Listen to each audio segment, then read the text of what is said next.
-1। एक सेट ऐसा दे रखा है x is such that x belongs to whole number and यहाँ पे लिखा हुआ है x² - 1 divided by x³ - 1 is equal to 0। ये दिया था क्या? Yes sir. चलो ठीक है। अब उसमें क्या बताइए। पावर सेट पूछा गया है क्या? फाइंड, हाँ सर। पावर सेट ऑफ ए पूछा गया है। चलो बहुत चलो एक क्वेश्चन बता देता हूँ, दूसरा क्वेश्चन कर लेना, ठीक है? चलो देखते हैं सर तो नंबर ऑफ पावर सर। ठीक है, चलो नंबर ऑफ पावर सेट यानी इसके आगे n लगा देता हूँ, ठीक है? पावर सेट में कितने एलिमेंट होंगे अपने को बताना है। तो पावर सेट का क्या मतलब होता है, मैंने बोला था कि पहले पावर सेट लिखने से पहले आपको ये पता होना चाहिए कि जो सेट दे रखा है उस सेट का टोटल सबसेट क्या है, ठीक है? वही टोटल सबसेट क्या लिख देना है, कर्ली ब्रैकेट में लिख देंगे, पावर सेट बनता है, ठीक है? अब उस पावर सेट में n आगे लगाने का मतलब कितने एलिमेंट है इनके दिखाते हैं। तो पहली बात जो मैंने बोला आपको, जो चीजें मैंने आपको बोला, पहले सेट निकाल लेते हैं कि सर इसमें एलिमेंट कितने। तो मैंने क्या देखा यहाँ पे कि a इक्वल टू, पहले इसको लिखूं अच्छे से, है ना? तो सबसे पहले जो इसको आप सॉल्व कर लो सर, ये देखो इसको सॉल्व करेंगे तो ये आ जाएगा x - 1, इसको टुकड़े टुकड़े कर दिया मैंने, x - 1 और यहाँ पे x + 1, ठीक है? ये a² - b² है, ठीक है? अब नीचे जो देखोगे आप लिखा हुआ x³ यानी x - 1, है ना? ये लिखा हुआ आपके सामने a³ - b³ का फॉर्मूला, और सभी को पता होगा a - b और इधर लिखा है a² प्लस, है ना, ab प्लस और b²। यहाँ पे तो पुट आउट होना चाहिए, तो यहाँ पे x - 1 लिखा और यहाँ पे लिखा x² प्लस x + 1, ठीक है? और मैंने आपको सिखाया था कि अगर मैं इसको 0 के सामने छोड़ दूं तो याद रखना कि मैं इसको काटूंगा, सही है? और काटते समय बोलूंगा कि सेम फैक्टर दिख जाए तो उसको आप काट सकते हैं, काटने के साथ में मना भी करेंगे कि भाई 1 मत लेना, ठीक है? क्योंकि अगर आपने 1 ले लिया तो भाई साहब 0.0 हो जाएगा, जो कि इनडिटरमिनेट फॉर्म है। बात समझ में आ रहा है? तो यहाँ पे 1 नहीं लिया, है ना? 1 नहीं ले सकते। अब बात ये उठा कि सर अब बचा जो हमारे पास फैक्टर बचा उसको बारे में चेक करते हैं। तो यहाँ पे लिखा हुआ है x + 1 और नीचे आ गया x² प्लस x + 1, ठीक है? Equal to 0। आप ध्यान से देखेंगे कि ये क्वांटिटी कभी फैक्टराइज नहीं होगा, यानी क्या ये हमेशा पॉजिटिव क्वांटिटी है। ऐसे पॉजिटिव क्वांटिटी है सर, मैं आपको छोटी सी बात बताऊं, ये थोड़ा सा आगे की बातें हैं लेकिन थोड़ी -1 सर। हाँ बिल्कुल, ये क्वाड्रेटिक इक्वेशन है। तो क्वाड्रेटिक में ऐसा ये इक्वेशन है जिसका a पॉजिटिव है, यानी a का वैल्यू यहाँ पे 1 है क्योंकि पॉजिटिव वैल्यू है, और d की जो वैल्यू है आपको सभी को पता होगा b² - 4ac। तो यहाँ पे अगर मैं रख दूं तो 1 - 4 * 1 * c, b का वैल्यू 1 है ना? a का वैल्यू 1 है, c का वैल्यू 1 है। यहाँ पे कर दिया, आंसर आ गया, ठीक है? तो d देखेंगे लेस देन 0 आ गया, ये आंसर जो है -3। आपको ध्यान रखना कि किसी भी क्वाड्रेटिक का a पॉजिटिव और d नेगेटिव होता है तो समझना वो हमेशा पॉजिटिव होता है।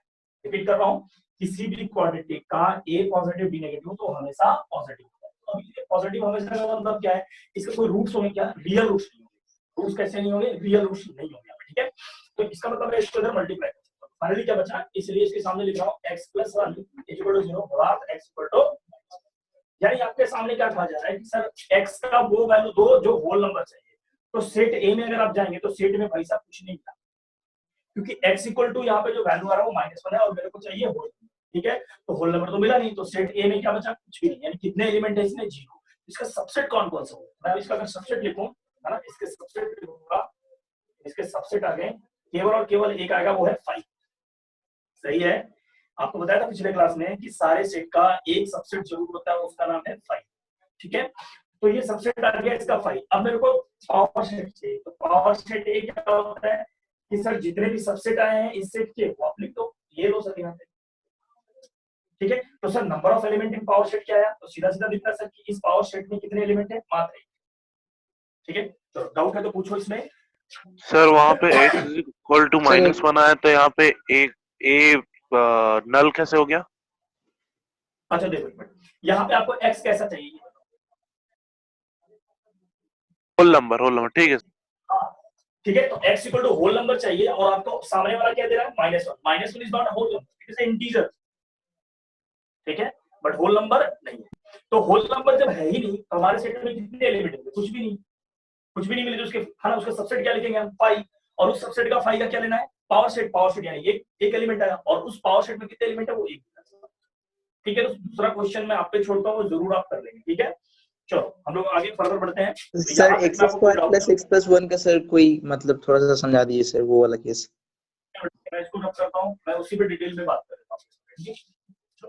मैं आपसे छोटी-छोटी जानकारी दूंगा, आप मेरे को जल्दी से बता देना। आपके दिमाग में क्लिक करेगा, अच्छा इसका गेम ऐसा है, बस सीधा-सीधा दिमाग में बैठ जाना चाहिए, ठीक है?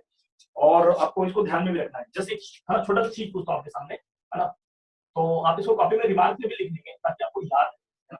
चलो रिमार्क में क्या लिखता हूँ, पहला पॉइंट लिखता हूँ आपके सामने, है ना? आपके सामने पहला पॉइंट क्या लिखना चाह रहा हूँ, सुनना।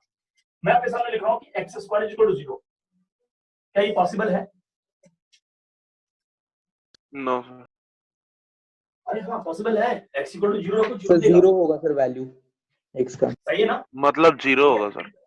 आराम आराम से ना, ठंडे दिमाग से सोचना है, बस दिमाग लगाना है, ठीक है? फिर से रिपीट करो, x square is equal to 0। हाँ पॉसिबल है सर, ठीक है। अच्छा दूसरी तरफ मैं पूछता हूँ, क्या यहाँ पे बता सकते हैं कि सर यहाँ पे 0 कब होगा? जब मैं एक्स इक्वल टू 0 रखूंगा तो 0 देगा, ठीक है। लेकिन मेरा सवाल इधर आता है कि सर क्या एक्स स्क्वायर हमेशा 0 या 0 से बड़ा होगा? सोच के बता।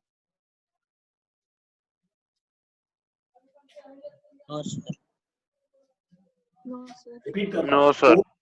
लेकिन मेरी बात 0 की कोई भी पॉजिटिव क्वांटिटी, अच्छी बात है। स्क्वायर क्या होता है? स्क्वायर क्वांटिटी का मतलब ये क्या हो गया? ये हमेशा पॉजिटिव है साहब। आप इसके अंदर कुछ भी रखो वो 0 या 0 से बड़ा ही देगा। 0 रखोगे तो 0 के बराबर आ जाएगा, लेकिन आप कुछ भी रखो, जैसे मैं बोल दूं यहाँ पे एग्जांपल ले सकते हैं, एट एक्स इक्वल टू मैंने लिया 0, दूसरा ले रहा हूँ एट एक्स इक्वल टू लिया मैंने -1, एट एक्स इक्वल टू ले लिया 2, ठीक है। आप देखेंगे जब यहाँ पे 0 रखूंगा तो x square equal to greater than 0 बोल रहा है, तो एट एक्स इक्वल टू 0 रखने पे क्या देगा? 0 ग्रेटर देन इक्वल टू 0। मैंने सिखा भी रखा था कि 0 इक्वल टू लगा रहे तो वो 0 या 0 से बड़ा है, ये सही है। लेकिन ट्रू 0 0 से बड़ा नहीं होता, लेकिन उसके बराबर होता है, सही है। अच्छा अब दूसरा पॉइंट पूछता हूं सर, x इक्वल टू -1 रख के दिखाओ जरा। तो मैं -1 रखता हूं, even x square greater than equal to 0, तो -1 का whole square greater than equal to 0 यानी 1 का स्क्वायर यानी 1 ही आएगा, और ग्रेटर देन इक्वल टू 0 यानी 1 0 से बड़ा है। हां बिल्कुल, तो ये भी ट्रू है, ये भी कोई डाउट है इसमें? सही है। अच्छा नो सर। अब इसमें बात कर रहा हूं कि सर x इक्वल टू 2 ले लो जरा ध्यान से। तो मैं यहां पे 2 लग रहा हूं, ध्यान सुनना। x स्क्वायर दिया हुआ है ग्रेटर देन इक्वल टू 0, 2 का square greater than equal to 0, सही है। यानी क्या 4 0 या 0 से बड़ा है, बिल्कुल ये भी सही। चेक करें, इसका मतलब सिखाने का क्या मतलब है, चीजों को समझना कि कोई भी स्क्वायर क्वांटिटी या तो वो 0 या 0 से बड़ा होगा, कभी कभी या ऑलवेज, हमेशा। हमेशा क्या क्या क्या मतलब है कि आप 0 रखो तो भी वो 0 या 0 से बड़ा देगा, -1 रखो तो भी वो पॉजिटिव होगा, पॉजिटिव आंसर रखो तो भी वो पॉजिटिव। इसका मतलब ये हुआ कि स्क्वायर क्वांटिटी ऑलवेज पॉजिटिव होता है, यानी क्या वो 0 या 0 से बड़ा होता है, ठीक है। इसमें कोई डाउट नहीं होना चाहिए। अच्छा अब सवाल ये उठता है कि सर ये सिखाने की बात अगर मैं बात करूं आपसे, सुनना चाहिए। तो एक बात बताइए सर, अभी अभी आपने मेरे को बताया कि सर एक्स स्क्वायर क्वांटिटी है, ठीक है, एक्स स्क्वायर क्वांटिटी है। मैं बोलूं कि सर ये एक्स स्क्वायर वाली क्वांटिटी है, तो क्या ये 0 से या 0 से बड़ा होगा? हाँ बिल्कुल होगा। अब सुनना अच्छे से, मैं इसमें +1 लिख करके 0 लिख दिया हूं। आप मेरे को जल्दी से बताना कि x की कौन सी वैल्यू लूं कि इसके लिए 0 दे दें। आप सोच के बताएं, इमेजिनरी नंबर की बात नहीं कर रहा हूं, रियल नंबर की बात कर रहा हूं। कौन सा x का वैल्यू इसको सेटिस्फाई सर करेगा? नहीं होगा सर, नहीं होगा सर। बिल्कुल। नहीं होगा। अच्छा इसका मतलब ये कहना चाह रहा हूं कि सर आप देखो खुद सोचो कि अगर मैं इसको ऐसे लिख दूं x square equal to -1, sir not possible. क्यों पॉसिबल नहीं? कभी कभी अभी तुरंत आपने बोला कि सर स्क्वायर क्वांटिटी 0 या 0 से बड़ा होता है, और ये -1 के बराबर कैसे हो सकता है? अभी कुछ देर पहले मैंने सिखाया कि स्क्वायर क्वांटिटी 0 या 0 से बड़ा होता है, ये -1 के बराबर नहीं हो सकता। तो इसका मतलब क्या हुआ? अब इस क्वांटिटी को अगर मैं लिखना चाहूं, it is a quantity equation, अगर मैं इसको लिखना चाहूं अच्छे से प्रॉपर से, तो लिखा हुआ है x square plus of 0 into x plus of 1 is equal to 0। Check करेंगे आप लोग, क्या मैंने सही लिखा है? Yes sir. ठीक है। अच्छा यहाँ पे जो वैल्यू दे रखा है ये 1 है। अब इसको मैं लिखूं, आगे लिखने का तरीका क्या होगा कि सर ध्यान से इसको देखेंगे तो सर ये a इक्वल टू 1 दे रखा है, और ये सर b है, b साहब, और ये कौन है अपना c है, c इक्वल टू कितना दिया 1।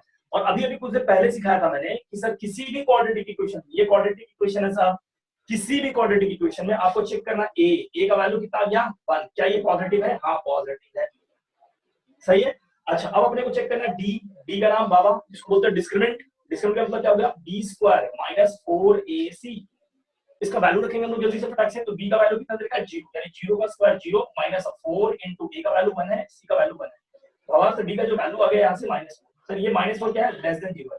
मैंने सिखाया था किसी भी क्वाड्रेटिक में a पॉजिटिव d नेगेटिव, वो क्वाड्रेटिक इक्वेशन हमेशा पॉजिटिव होता है। तो ये 0 कभी देगा क्या रियल नंबर के लिए? कभी नहीं, ठीक है। अच्छा और एक बात सिखा दूं कि कभी भी इस तरह से आ जाए a पॉजिटिव d नेगेटिव, और भी ऐसे कह सकते हैं किसी भी क्वाड्रेटिक इक्वेशन का d अगर नेगेटिव है तो उसके रियल रूट्स नहीं होते, सही है। तो आपको वहां पे x बिलोंग्स टू w दे रखा था, यानी होल नंबर दे रखा था। होल नंबर क्या है? रियल नंबर है, तो रियल नंबर चाहिए, और यहाँ पे ये d नेगेटिव का मतलब क्या होगा? इमेजिनरी नंबर देगा, ठीक है। तो यहाँ पे रिमार्क में जो आपको सिखाना चाहता हूँ, लंबा चौड़ा नहीं खींच रहा मैं, सीधा से बात करते रहा हूँ। अगर ax square plus bx plus c दे रखा हो कोई क्वाड्रेटिक इक्वेशन, समझना जरा ध्यान से, है ना। यहाँ पे leading coefficient not equal to 0 है, है ना, मैं यहाँ पे सीधा सीधा बोल रहा हूँ, इफ d इक्वल टू 0 हो जाए, if d greater than equal to 0 हो जाए, है ना, सॉरी ग्रेटर देन 0 हो जाए, इफ d लेस देन 0 हो जाए। 10th क्लास में आपने पढ़ा है, और d की जो वैल्यू है मैं लिखवा देता हूँ यहाँ पे, d की जो वैल्यू है वो क्या है, d स्क्वायर माइनस 4ac। यहाँ से हम लोग चेक कर लिया करेंगे, ठीक है। रिपीट कर रहा हूँ, कोई भी क्वाड्रेटिक में अगर डिस्क्रिमिनेंट इक्वल टू 0 है तो यहाँ पे लिख देंगे roots are equal, roots are real and equal, real and equal, ठीक है। अगर d पॉजिटिव है तो यहाँ पे लिखेंगे roots are real and unequal. Unequal का मतलब क्या है ना, रूट्स तो रियल होंगे लेकिन कैसे होंगे, अनइक्वल। अब यहाँ पे क्या होगा, रूट्स आर नॉट रियल, और नॉट रियल का क्या मतलब होता है, नॉट रियल का मतलब होता है इमेजिनरी, ठीक है, इमेजिनरी, IMG। इसमें कोई डाउट है, 10th क्लास में पढ़ रखा है, अगर कोई डाउट है तो पूछ लो, मैं 2-4 क्वेश्चन देता हूँ, देख लो उसको। No sir. ठीक है, तो जब बात इससे छिड़ी गई तो मैं थोड़ा इस पे 2-4 क्वेश्चन भी निपटा देता हूँ जल्दी से करके, बस आपको बता देना है, इसमें लोग ज्यादा खींचेंगे नहीं, बस नॉर्मल। डी का फॉर्मूला ये भाई सब ध्यान रखना, d square minus 4ac। d है ना, d क्या है यहाँ पे, d है आपका डिस्क्रिमिनेंट, है ना, डिस्क्रिमिनेंट, है ना। और आज से हम लोग इसको प्यार से बाबा बोलेंगे, कभी भी रूट्स को चेक करना ना कि रियल इमेजिनरी, बाबा को बुलाओ, और बाबा कौन है, d square minus 4ac। Discriminant नहीं बोलते भाई साहब, क्या बोलते हैं, d4, बाबा आएगा भाई साहब, बाबा बताएगा रियल रूट है कि इमेजिनरी, ठीक है। चलिए अब क्वेश्चन देता हूं, सीधा सीधा बात करता हूं, जल्दी से मेरे को बता देना कि इसके रूट्स रियल होंगे या इमेजिनरी होंगे। आपको मैं रूट्स निकालने नहीं बोल रहा हूं, मैं बस पूछ रहा हूं रियल रूट्स है कि इमेजिनरी रूट्स है। इसका भी क्वेश्चन दे रहा हूं, x square plus of x plus of 1 equal to 0, roots real है या इमेजिनरी, आपको बता देने हैं। चलो जल्दी से निकालो, बोलना नहीं है, बिल्कुल बोलना नहीं।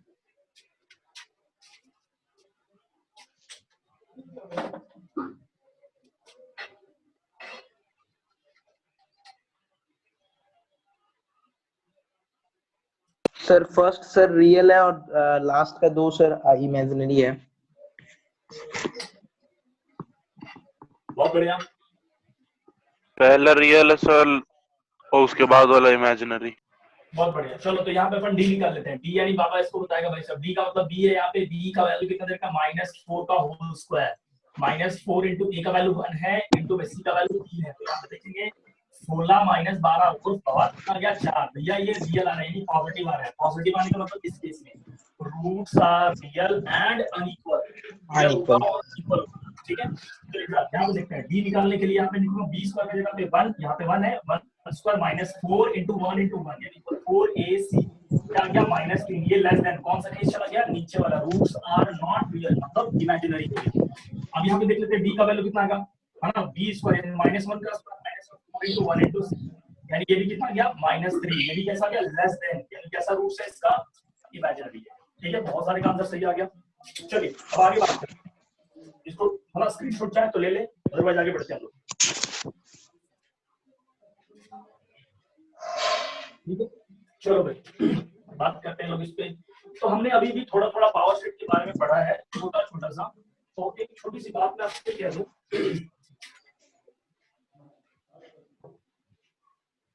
अच्छा है ना, एक छोटा सा, इसको लिखना नहीं है, बिल्कुल छोटी सी बात मैं आपसे कर रहा हूँ। जैसे मान लो ना, मैं आपसे पूछना चाह रहा हूँ जानकारी के लिए, जैसे मान लो एक सेट है अपने पास में AB जिसके एलिमेंट्स दे रहे हैं, ठीक है, सुनना अच्छे से, एक बात कर रहा हूँ।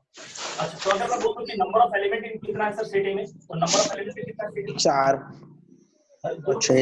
Element, number of element in set ए 2 है, ठीक है। अब अगर मैं आपसे पूछूं कि सर बताओ इसका, है ना, अगर मैं इसका बोल दूं कि सर पावर सेट कितना होगा, पावर में, है ना, पावर सेट कितना होगा इसका, पावर सेट कौन कौन सा होगा, आप यहाँ पे लिखना भी चाहते हो, पावर सेट में क्या क्या होगा सुनना अच्छे से, एक 5 होगा, एक A होगा, है ना, फिर क्या होगा, B होगा, है ना, फिर कौन सा होगा, AB होगा, ये इसका पावर सेट आता है, सही है। लेकिन अगर मैं पूछूं कि number of element in power set A, तो आप क्या लिखेंगे, 4, बिल्कुल 4 लिखेंगे। इसका क्या मतलब है, सुनना अच्छे से, इसका मतलब ये बोल रहा हूँ कि ये टोटल कितने एलिमेंट है भाई साहब, है ना, टोटल कितने एलिमेंट है इसमें, M मान लेता हूं, M इक्वल टू 2, ठीक है। और पिछले क्लास में मैंने रिमार्क में लिखाया था, एक बात आपको याद होना चाहिए कि जैसे मान लीजिएगा, है ना, रिमार्क में पॉइंट लिखा था कि जैसे मान लीजिए कि किसी एलिमेंट में सेट ए में, किसी सेट ए में नंबर ऑफ एलिमेंट जो है वो m है, तो अगर मैं पूछूं then total number of, then total numbers of power set, है ना, sorry power set, total number of subset, है ना, ये सिखाया था आपको, याद है किसी को? डर को बताएगा यस सर। क्या है? Sir m to the power n हो जाता है सर। स्क्वायर होता है square. 2 to the power m। हाँ बहुत 2 to बढ़िया, the एक power जने ने n। बोला, बहुत बढ़िया बहुत बढ़िया, एक जने ने बोला 2 के पावर m, ठीक है, याद कर लेना अच्छे से, फिर से रिपीट कर देता हूँ। किसी सेट में, हाँ किसी सेट के नंबर ऑफ एलिमेंट है वो m है, ठीक है, तो then total number of subset is equal to कितना हो गया? 2 के पावर m। इसको लिख लीजिए, नहीं लिखा तो लिख लीजिए, आपको याद होना चाहिए कि किसी भी सेट में अगर मान लीजिए m एलिमेंट है तो उसके टोटल पावर सेट कितने हो जाएंगे, sorry total number of subset कितने, पावर सेट नहीं पूछ रहा हूं, सबसेट कितने हो जाएंगे, तो 2 के पावर m। ऐसे जल्दी से एक आंसर बता देना, जल्दी से मैं जो पूछ रहा हूं। na में दे रखा है आपके सामने x एलिमेंट, ma में दे रखा है x एलिमेंट, तो बताओ टोटल सबसेट कितने होंगे, सबसेट बताओ। X square. और गड़बड़ कर रहे हो यार, अच्छा 2 to sir, the 2 to power the x। power x। है ना, गड़बड़ कर रहे हो, फिर से देख लो एक बार, फिर से रिपीट कर दे रहा हूँ अच्छे से। Sir 2 to the power 2 sir. हाँ 2 की पावर 2 बोल रहा है, 2 की पावर x होगा ना भाई साहब, समझ लो, अच्छे से समझ लो, पहले देख लो, कोई दिक्कत नहीं, कोई इशू नहीं, अपने को समझना है, इंपॉर्टेंट ये सीखना है, गलतियां होती है, हम इंसान है, ह्यूमन बीइंग से गलती होती है भाई साहब, समझो पहले अच्छे से, एक बार सीख लो क्या कहना चाह रहा हूँ कि किसी भी सेट में नंबर ऑफ एलिमेंट अगर m है, तो अगर मैं पूछूं टोटल नंबर ऑफ सबसेट कितने होंगे, तो 2 के पावर m होंगे।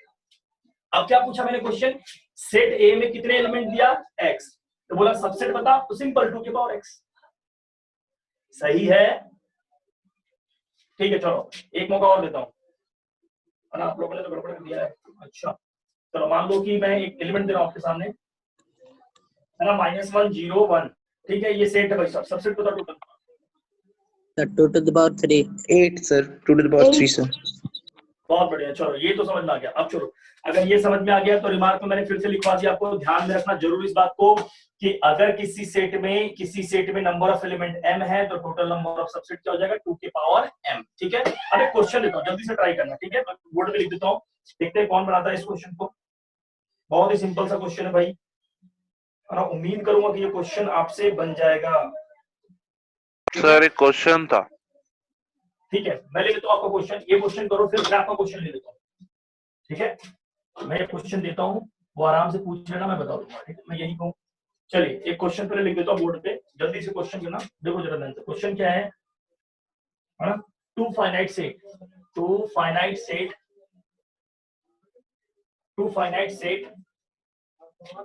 है ना, sets have m and n elements, है ना, दो फाइनाइट सेट है जिसके m और n एलिमेंट है, रिप्रेजेंट है ना, m और n एलिमेंट, ठीक है।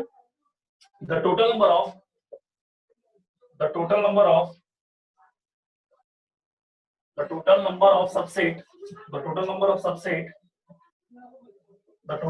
subset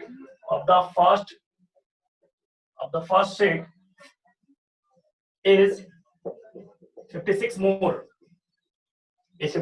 more than that of, and then the total 56 more than the total number of subset of second set, ठीक है। then what is the value of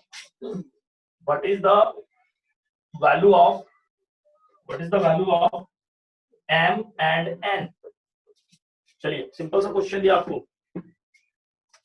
question दिख रहा है सभी को, टाइम लिमिट मात्र अब 3 मिनट दे रहा हूं, आराम से सोचो।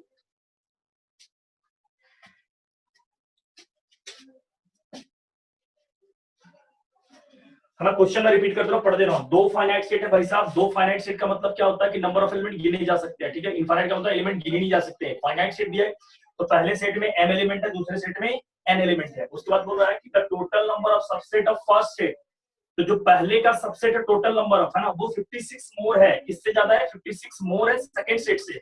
अब ये सेकंड है ना, then 56 more than the total number of subset of the second set, ठीक है। तो बताया क्या वर्ग, है ना, m और n का वैल्यू बताइए।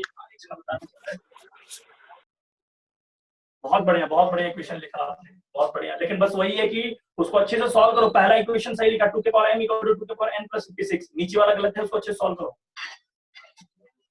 शुभम बहुत अच्छा कर रहे हो आप।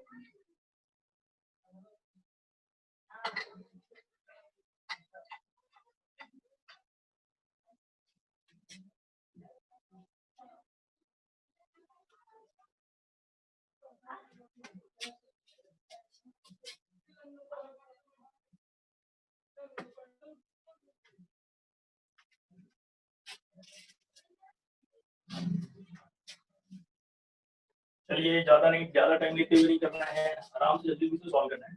नहीं बने कोई बात नहीं, परेशान बिल्कुल नहीं होना है, जो कहा जा रहा क्वेश्चन में वो आप करें।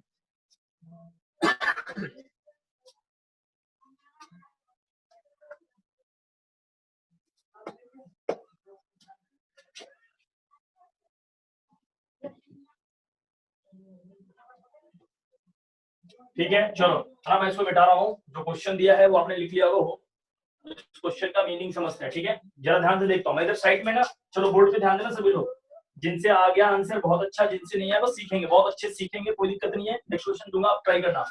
जो गिवन है वो लेते हैं, मान लेता हूँ कि सेट ए एंड बी है ना, let two sets are A and B, दो सेट अपने मान लिया भाई साहब, मान लेता हूँ कि दो सेट है अपने पास, ठीक है। तो यह क्या है कि number of element in set A is equal to m है, और number of element in set B is equal to n है, यही दे रखा है। दो सेट है फाइनाइट सेट, जिसमें पहला एलिमेंट m है, दूसरे का एलिमेंट n है, मैंने इस तरह से लिख लिया साहब। ठीक है, अब इक्वेशन बनाते हैं, इक्वेशन। ठीक है, अब मैं बिठा रहा हूँ इसके बाद। ठीक है, इक्वेशन बना लेते हैं जल्दी जल्दी से, सुनना अच्छे से। ठीक है साहब, अब यहाँ पे क्या कर रहा हूँ, सेट बी को मैंने मान लिया, यहाँ पे समझना अच्छे से, सेट ए दे रखा है ए, और इधर लिखता हूँ कि number of element in set B equal to n दे रखा है। बोर्ड पे ध्यान से समझना अच्छे से, अब रिपीट कर रहा हूँ, सुनना।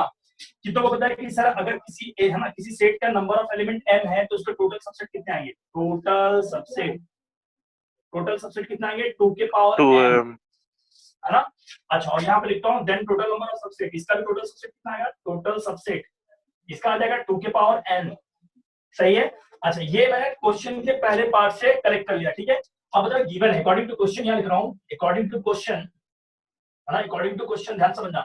गिवन है कि पहले सेट का जो टोटल सबसेट है वो 56 मोर है किससे? सेट बी से, यानी उसके सबसेट के बी से, यानी सेट बी में जितने सबसेट है उससे 56 मोर है। तो लेकिन कैसे, है ना, गिवन है इसलिए मैं लिख रहा हूँ टोटल नंबर ऑफ सबसेट, यहाँ पे लिखा हुआ है total number of subset, total number of, है ना, total number of subset, subset of set A is 56 more, is 56 more than the set B, more than the subset of set B। ये language में मैंने लिख दिया, आपको समझना अच्छे से। अब इसको लिखना कैसे है, इसको मैथमेटिकली कैसे एक्सप्रेस करूं? Total number of subset of, है ना, सेट A, इसका क्या लिखा हुआ है, इसको मैं लिख लेता हूं यहाँ पे कि 50 यानी 2 के पावर m, टोटल सबसेट ये रहा। अच्छा, 56 मोर ऑफ सेट बी, यानी इसको इक्वल टू में लिख रहा हूँ 2 के पावर n प्लस 56। इस इक्वेशन में किसी को डाउट है तो मेरे से पूछ सकता है, फिर से रिपीट कर रहा हूँ। पहले सेट का टोटल सबसेट ज्यादा है दूसरे सेट के सबसेट से 56, तो जोड़ देंगे भाई, अब देखो गया, सही है। चलो अब मैं इसको लिख रहा हूँ भाई साहब, इसमें किसी को कोई डाउट है तो पूछ लेना, ये मैं रब कर रहा हूँ, होप आपने इसको लिखा नहीं है तो लिख लो अच्छे से जिस तरह से मैंने लिखा है।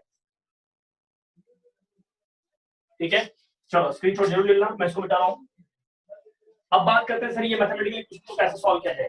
ठीक है साहब, अब ध्यान देना, मैं इसको यहाँ पे लिख रहा हूँ 2 के पावर m माइनस और 2 के पावर n इक्वल टू कितना? 56, सही है। मैंने जबरदस्ती का n कॉमन ले लिया, समझना से जो लिख रहा हूँ अच्छे समझना, मैंने क्या करा, 2 के पावर n कॉमन ले लिया यहाँ पे। अब ध्यान सुना, तो क्या बचेगा अंदर से, समझना, 2 के पावर m माइनस n, सही है, और माइनस कितना 1 इक्वल टू कितना? 56। चेक करो जल्दी से, क्या मैंने सही लिखा है? ये स्टेप सही लिखा है, 2 के पावर n कॉमन लिया तो यहाँ से ये सब जाएगा, इसमें भी कॉमन आ जाएगा। ठीक है, अब चलो 56 को मैं लिखूं कैसे, कोई बता सकता है? 56 को कैसे लिखूं, क्या मैं इसको लिख सकता हूँ? ध्यान समझना है, इसको लिखा जा सकता है, ध्यान समझना है, क्या लिख सकता हूँ? इसको लिख रहा हूँ मैं 2 के पावर 3 into 7,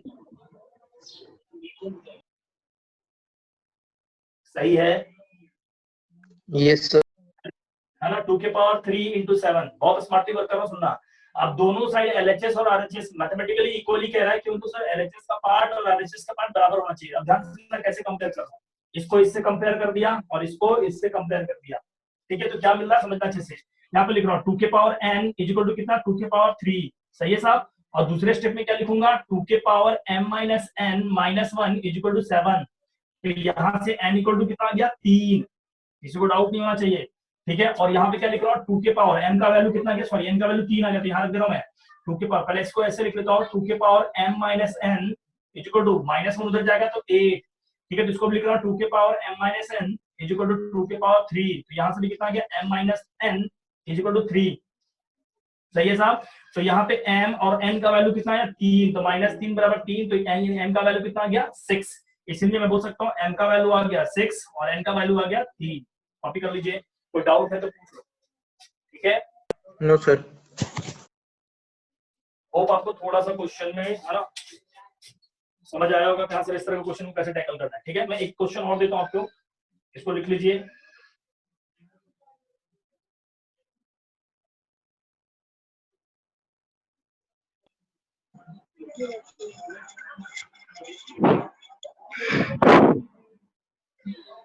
सर हाँ बोलो। सर आप सेकंड स्टेप में जो 2 to the power m minus n लिखे हैं वो कैसे आया? ये वाला यस सर, यस सर। ठीक है कोई बात नहीं, देखो समझो।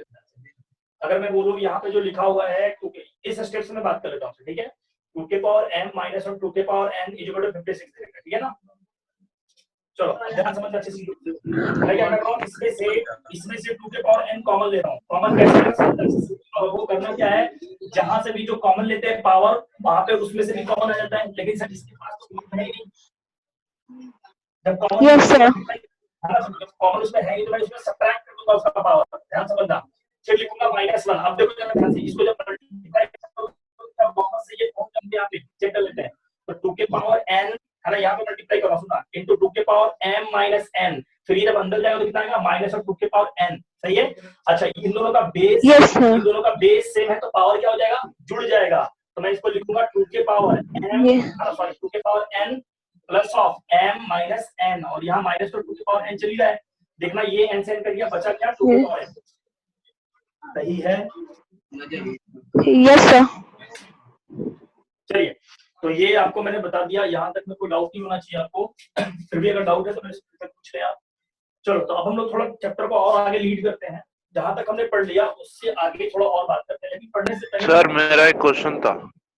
हाँ पूछो। चलो sir the collection of the all even integers क्या होगा? The collection of all even integers. The collection of all even integer, even integer क्या होगा भाई साहब, है ना। तो आप इधर से लिख सकते हैं ना -4, बहुत सारे इंटीजर हो सकते हैं, ये सेट कह सकते हैं आप, सेट है सर ये। इनफाइनाइट होगा सर कलेक्शन ना होगा। आप तो कलेक्शन ही बोल ही तो रहे हो आप। द कलेक्शन, उसमें क्वेश्चन ये होना चाहिए the collection of all even integer it is a set और नॉट। इसमें ये भी पूछ सकते हो it is a finite set और नॉट। यही है सर। है ना, इनफाइनाइट सेट या फाइनाइट, यही बोला जाता है ना। ये सेट है कि नहीं ये बताइए। हाँ सेट है, बिल्कुल सेट है। आप देखो ना कि collection of all even integer, sorry even integer की बात कर रहा हूँ, तो अगर मैं इवन इंटीजर की बात करूँ तो आप जीरो भी ले सकते हो ना। इवन इंटीजर की बात करो तो देख लो यहाँ पे जीरो भी ले सकता हूँ, 2 4 6 ऐसे एड इनफाइनाइट तक जाएगा इसका, इधर भी आएगा माइनस वाला। सर उसके बाद हाँ एक और था, the collection of most dangerous animals of the world. Sir set नहीं है। The collection of most dangerous animals in the world. हाँ ये सेट नहीं है। मोस्ट डेंजरस क्या होता है, ऐसे तो देख लो ना जितने भी एनिमल है अपने आप में सब डेंजरस ही है, डिफाइन नहीं है ये। हाँ तो सर आप तो एक बार बोले थे जैसे ह्यूमंस काउंट हो सकता है वैसे एनिमल्स भी काउंट हो सकता है। नहीं वो काउंटिंग की बात कर रहा था, वो काउंटिंग और सेट दोनों अलग अलग चीजें हैं। जैसे अगर मैं बोलूं कि वहां पे काउंटिंग का बात था कि फाइनाइट सेट है या इनफाइनाइट सेट है। फाइनाइट का मतलब हम जिसको काउंट कर सकते हैं, इनफाइनाइट का मतलब जिसको हम काउंट नहीं कर सकते हैं। तो अगर मैं बात करूं कि सर जितने भी एनिमल्स हैं अर्थ पे क्या उसको काउंट कर सकते हैं, बहुत सारे एलिमेंट बहुत सारे हैं, तो उसमें बोल सकते हैं कि सर वो इनफाइनाइट है या फाइनाइट, उसको फाइनाइट बोल सकते हैं कि उसको काउंट किया जा सकता है। ठीक है, अब उस पर डिपेंड करता है। ठीक है, अब जैसे मैं बोलूं कि सर जो लीव्स है, लीव्स है जो ट्री पे क्या उसको काउंट कर सकते हैं, बहुत सारे हैं। ठीक है, तो अब तुम्हारा आपका है ना, यहाँ पे जो आपका क्वेश्चन है कि सर एक बात बताओ कि मोस्ट डेंजरस है क्या मतलब, मुझे छोटा सा इसी से मैं कनेक्ट करता हूँ चीजों को समझना चाहिए। अगर मैं बोलूं कि है ना द कलेक्शन ऑफ मोस्ट है ना मोस्ट हैंडसम है ना most handsome boy in the classroom, तो क्या किसी भी क्लासरूम का स्टूडेंट या जो भी बॉय है वो अपने आप को क्या हैंडसम नहीं मानेगा? क्या बिल्कुल मानेगा। वो तो उसमें सारा है ना, सारा आ गया ना, उसमें तो सारे उठ के आ जाएंगे, डिफाइन नहीं है वो। ठीक है, मैं आपको और एक बात बता दूं, कहीं भी लिखा होगा ना मोस्ट है ना ब्यूटीफुल, ध्यान समझना, उसके बाद वेरी है ना, एक होता है गुड है ना, फिर होगा वेरी गुड, ये सब वर्ड अगर आ जाए ना आपके सामने तो समझ जाना कि वो सेट नहीं होगा। बस ये वर्ड अगर इसके आगे लगा आ जाए है ना, ये वर्ड किसी भी है ना स्टेटमेंट में आगे लग के आ जाए तो समझ जाना वो स्टेट नहीं है, वो वेल डिफाइंड में नहीं काउंट होगा। ठीक है, ओके सर। और कोई डाउट है? और कोई डाउट है? No sir. चलो ठीक है, अब आगे बढ़ते हैं। ठीक है, तो ये होने के बाद में हम लोग चैप्टर में थोड़ा सा और आगे लीड करते हैं। एक चीज मैं और पूछ लेना चाहता हूँ आपसे, क्या मैंने जो जो पढ़ाया वो आपको याद है या नहीं याद है? आपको बोलना नहीं है, बस पूछ लेता हूँ। जैसे क्या है ना कि हमने पढ़ लिया कि सेट क्या था, है ना, डिफाइन कैसे करते हैं, दो तरीका था अपना, रोस्टर था, सेट बिल्डर मेथड था। अच्छा, उसको डिफाइन करने के बाद हमने पढ़ा कि टाइप्स ऑफ सेट क्या होता है। ठीक है, तो टाइप्स ऑफ सेट में हमने पहले पढ़ा कि नल सेट क्या होता है, फिर उसमें पढ़ा सिंगल सेट, हाँ सिंगल टाइम क्या होता है, फिर पढ़ा फाइनाइट सेट क्या होता है, फिर इनफाइनाइट सेट क्या होता है। ठीक है, तो ये चारों को पढ़ने के बाद में फिर हमने पढ़ा कि सर ये सबसेट क्या होता है। ठीक है, सबसेट के अंदर फिर हमने पढ़ा प्रॉपर सबसेट क्या होता है। ध्यान रखना कि सबसेट और प्रॉपर सबसेट में फर्क होता है। अच्छा, सबसेट क्या होता है कि अगर सारे एलिमेंट उसके अंदर पाए जाए, सारे एलिमेंट अगर उसके अंदर पाए जाए तो सबसेट है। और मान लीजिए कि टोटल, मान लो कि एक एलिमेंट भी छूट रहा है तो वो प्रॉपर सबसेट है, लेकिन सबसेट है उसका। प्रॉपर का मतलब एक दो एलिमेंट छूट जाए। ठीक है, एक दो एलिमेंट छूटने का मतलब क्या होता है कि जब सबसेट है उसमें आपका, जैसे एग्जांपल से मैं आपको समझा दूं कि ए आपके सामने दे रखा है कि ए बी सी, ठीक है, लेकिन बी अगर मैं बात कर दूं ओनली ए बी है, आप देखेंगे कि बी का सारा एलिमेंट इसमें पाया जा रहा है, बी का सारा एलिमेंट इसमें पाया जा रहा है, लेकिन सी इसमें नहीं पाया जा रहा, तो ये B is the proper subset है। ठीक है, तो प्रॉपर के लिए हम लोग सिर्फ ऐसे यूज करते हैं, यानी बी प्रॉपर सबसेट ऑफ ए, लेकिन इक्वल टू लगने का मतलब क्या होता है कि सर इसमें भी सी होना चाहिए। समझ में आ गया? इक्वल तब लगता है जब इसमें सारे एलिमेंट मैच करने चाहिए। अच्छा, इक्वल सेट कहानी और याद आता है कि मैंने आपको ये भी सिखाया है कि क्या इक्वल सेट, आपको पता है इक्वल सेट क्या होता है? इक्वल सेट का मतलब ये होता है साहब कि जितने एलिमेंट सेट ए में है उतने ही एलिमेंट सेट बी में होने चाहिए और दोनों का फेस सेम होना चाहिए, यानी सेम एलिमेंट इसमें और इसमें दोनों में होने चाहिए। तो सर यहाँ पे फिर इक्विवेलेंट सेट क्या था? इक्विवेलेंट सेट का मतलब ये था कि जो एलिमेंट सेट ए में है, जो एलिमेंट सेट बी में है, वो इक्वल हो मतलब नहीं है, लेकिन नंबर यानी क्वांटिटी में दोनों सेम होनी चाहिए। जैसे इसमें 4 एलिमेंट है तो इसमें भी 4 होने चाहिए, तो ये इक्विवेलेंट होंगे। लेकिन मान लीजिए इसमें भी 4 हैं, इसमें भी 4 हैं और दोनों का फेस सेम है, तो हम कह देंगे वहां पे इक्वल है। ध्यान रखना, कई बच्चे यहाँ इसमें गलती करते हैं, इक्विवेलेंट और इक्वल। इक्वल माने दोनों का फेस सेम दिखना चाहिए, इक्विवेलेंट का मतलब नंबर ऑफ एलिमेंट सेम होना चाहिए। ठीक है, अच्छा, इसके बाद आपको मैंने बता दिया इक्वल और इक्विवेलेंट का, प्रॉपर सबसेट भी बता दिया, सुपर। इसके बाद क्या होता है कि हमने इसके बाद पावर सेट के बारे में पढ़ा। ठीक है, पावर सेट क्या होता है कि it is the collection of subset of the given set. ठीक है, चलो अब इसके बाद जो हेडिंग आता है अपना उसके बारे में पढ़ते हैं। लिखेंगे यूनिवर्सल सेट, लिखेंगे यूनिवर्सल सेट, यूनिवर्सल सेट। ये बहुत ही छोटा सा है लेकिन इसके बारे में बहुत अच्छे से समझेंगे। ठीक है, यूनिवर्सल सेट होता क्या है? ठीक है, इसको हेडिंग लिखेंगे आप यूनिवर्सल सेट।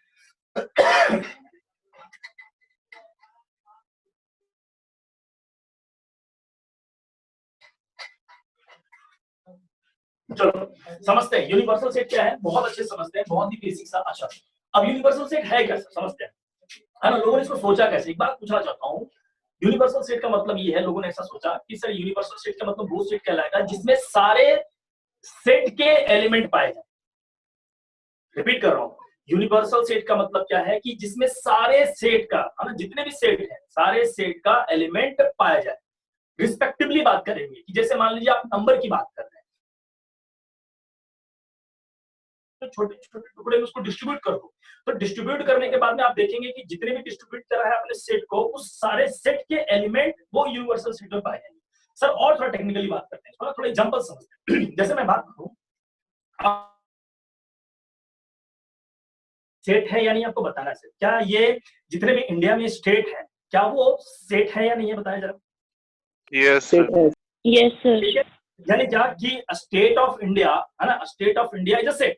तो एक बात बताइए कि सर क्या सारा जो हमारा स्टेट है किसमें पाया जा रहा है, वो इंडिया में पाया जा रहा है। तो यहाँ पे इंडिया क्या कहलाएगा, इंडिया कहलाएगा आपका यूनिवर्सल स्टेट, यानी सारा स्टेट उसमें पाया जा रहा है। लेकिन एक बात बताओ, क्या जितने भी नेशन है इंडिया इस अर्थ पे जितने भी नेशन है, क्या ये एक सेट बना सकता है? Yes sir. Yes sir. हाँ बिल्कुल। तो अगर मैं बात करूं कि सर यूनिवर्सल का क्या मतलब होगा, यूनिवर्सल का मतलब ये हो जाएगा कि ये जो अर्थ है और इस अर्थ पे जितने भी स्टेट हैं, जितने भी सॉरी स्टेट जितने भी नेशन है, ये अर्थ पे लाई कर रहे हैं। तो मैं कह सकता हूं कि ये पूरा कहां पे लाई कर रहा है भाई, ये अर्थ के अंदर पाए जा रहे हैं। सही है। तो यहाँ पे अर्थ क्या हुआ सर, यूनिवर्सल हो गया।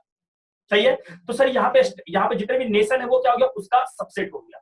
अच्छा और बात करता हूँ, इंडिया एक है ना, इंडिया में बहुत सारे स्टेट है, इंडिया में बहुत सारे स्टेट है, तो बहुत सारे स्टेट भी एक सेट है। ठीक है। और यहाँ पे क्या हो रहा है, इंडिया क्या है, किसका सबसेट है, ये पूरे अर्थ का। तो अर्थ वहां पे क्या कह रहा है, यूनिवर्सल कह रहा है। बात समझ में? अच्छा और इससे थोड़ा बियॉन्ड जाके बात करते हैं, इसके आगे भी आगे बात करते हैं हम लोग। तो अगर मैं बात करूं, क्या आप कह सकते हैं कि जितने भी यहाँ पे प्लानेट है, जितने भी प्लानेट है इस यूनिवर्स में, क्या वो यूनिवर्स के पूरे अंदर आ रहे हैं? Yes sir. है ना। तो यहाँ पे जो प्लानेट है वो सेट है, और उस प्लानेट के अंदर भी बहुत सारे सबसेट है। सही है। तो ये यूनिवर्स क्या कहलाएगा उसके लिए, यूनिवर्सल सेट। यूनिवर्सल सेट के अंदर में ही अर्थ पाया जा रहा है। उस अंदर है ना, उस अर्थ के अंदर बहुत सारे कंट्रीज पाए जा रहे हैं, उस बहुत सारे कंट्रीज में बहुत सारे स्टेट पाए जा रहे हैं। यानी क्या, सेट के अंदर सबसेट, और वो जो है ना जिसको मैंने यूनिवर्सल कहा, उसी के अंदर सब कुछ पाया जा रहा है। यानी यूनिवर्सल का क्या मतलब है, सिंपल सा बात है कि जिसको सारे यूनिवर्सल सेट वो सेट कहलाएगा जो सारे सेट के एलिमेंट को कंटेन करे। ठीक है। तो चलो मैं इसको लिख लेता हूं सीधा सीधा। तो यूनिवर्सल सेट का डेफिनेशन क्या होगा, देखेंगे यहाँ पे, इट इज अ सेट, है ना, it is a set which contain, है ना, which contain all the object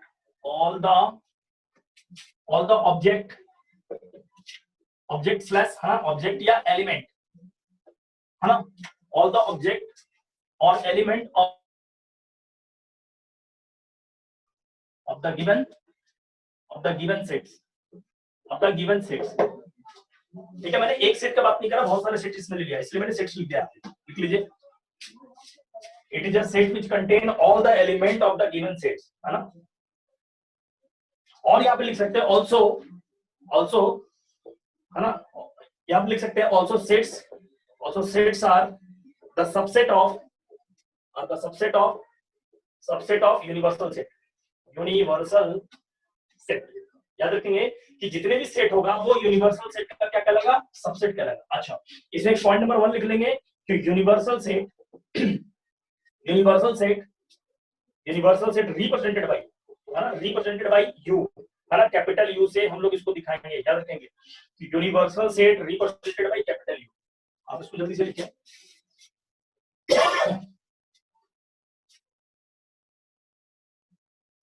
ठीक है। अब इसमें एक एग्जांपल दे देता हूं, ठीक है, समझना अच्छे से। तो अगर मैं इसका एग्जांपल बोलूं तो आप समझना, एक सेट आपके सामने लिख रहा हूं, यहाँ पे लिखा एबीसी, ठीक है, बी सेट आपके सामने लिख रहा हूं डीई, ठीक है, सी सेट आपके सामने लिख रहा हूं जीएच, है ना। तो आप मेरे को बताएंगे कि ये जितने भी सेट हैं, सिंपल समझना अच्छे से, क्या ये जितने भी सेट हैं, क्या ये इंग्लिश अल्फाबेट की बात कर रहे हैं? Yes sir. हाँ, ये जितने भी सेट हैं ये इंग्लिश अल्फाबेट की बात कर रहे हैं। तो यानी सर इसका यूनिवर्सल सेट कौन होगा? तो मैं बात करूंगा कि सर ये यूनिवर्सल सेट इसका इंग्लिश अल्फाबेट होगा। यानी यूनिवर्सल सेट कौन होगा, यहाँ पे मैं लिखना चाहूंगा तो क्या आएगा, ए बी से लेकर के कहां तक, जरा चेक करके कि इन सभी सेट का ये कौन है, ये यूनिवर्सल सेट है। यूनिवर्सल सेट का क्या मतलब है सर? यूनिवर्सल सेट का मतलब है कि जितने भी सेट दे रखे हैं उसके सारे एलिमेंट या सेट उसके सबसेट होंगे। क्या एबीसी इसके अंदर है? हाँ सर एबीसी इसके अंदर है। क्या डीई इसके अंदर है? हाँ सर डीई भी इसके अंदर है। क्या जीएच इसके अंदर है? हाँ बिल्कुल इसके अंदर है। यानी सारा सेट का एलिमेंट इसके अंदर कंटेन करेगा, वही आपका यूनिवर्सल सेट। ठीक है, कॉपी कीजिए इसको, जरूर लिख लीजिएगा। It represent universal set of the given sets. कौन कौन सा सेट्स दे रखा है सर यहाँ पे, ए कॉमा बी कॉमा सी, तीनों सेट का ये यूनिवर्सल सेट है।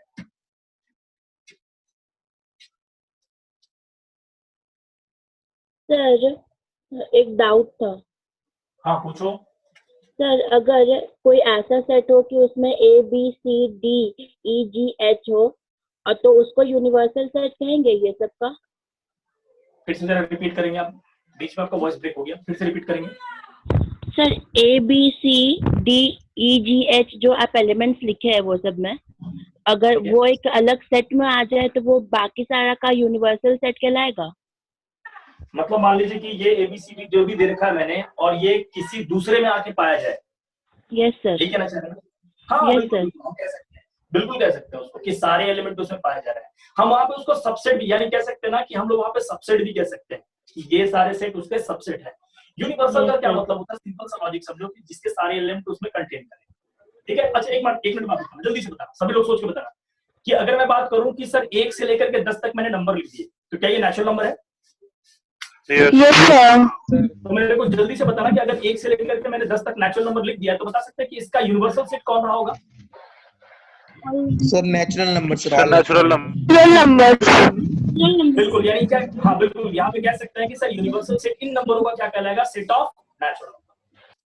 ठीक है, चलो। अच्छा अब एक बात ये भी हो सकता है सर, मान लीजिए कि आपने अभी यहाँ पे बोला कि सर 1 से लेकर 10 तक आपने सेट लिखा, ये सेट है, लेकिन सर मान लीजिए किसी ने दूसरा सेट जाकर के लिख दिया 1 से लेकर के 20 तक, तो सर 1 से लेकर 20 तक हम कह सकते हैं कि सर जो आपने नंबर लिखा है वो तो उसके अंदर पाया गया, तो क्या जो सेट बी है वो यूनिवर्सल सेट है उसके लिए? हम वहां पे उस कॉन्टेक्स्ट में बात कर सकते हैं कि हाँ वहां पे वो यूनिवर्सल सेट कह रहा है। याद रखना, सीधा सिंपल सी बात है कि जो इसके अंदर पाया जा रहा है, सारा एलिमेंट पाया जा रहा है, universal set.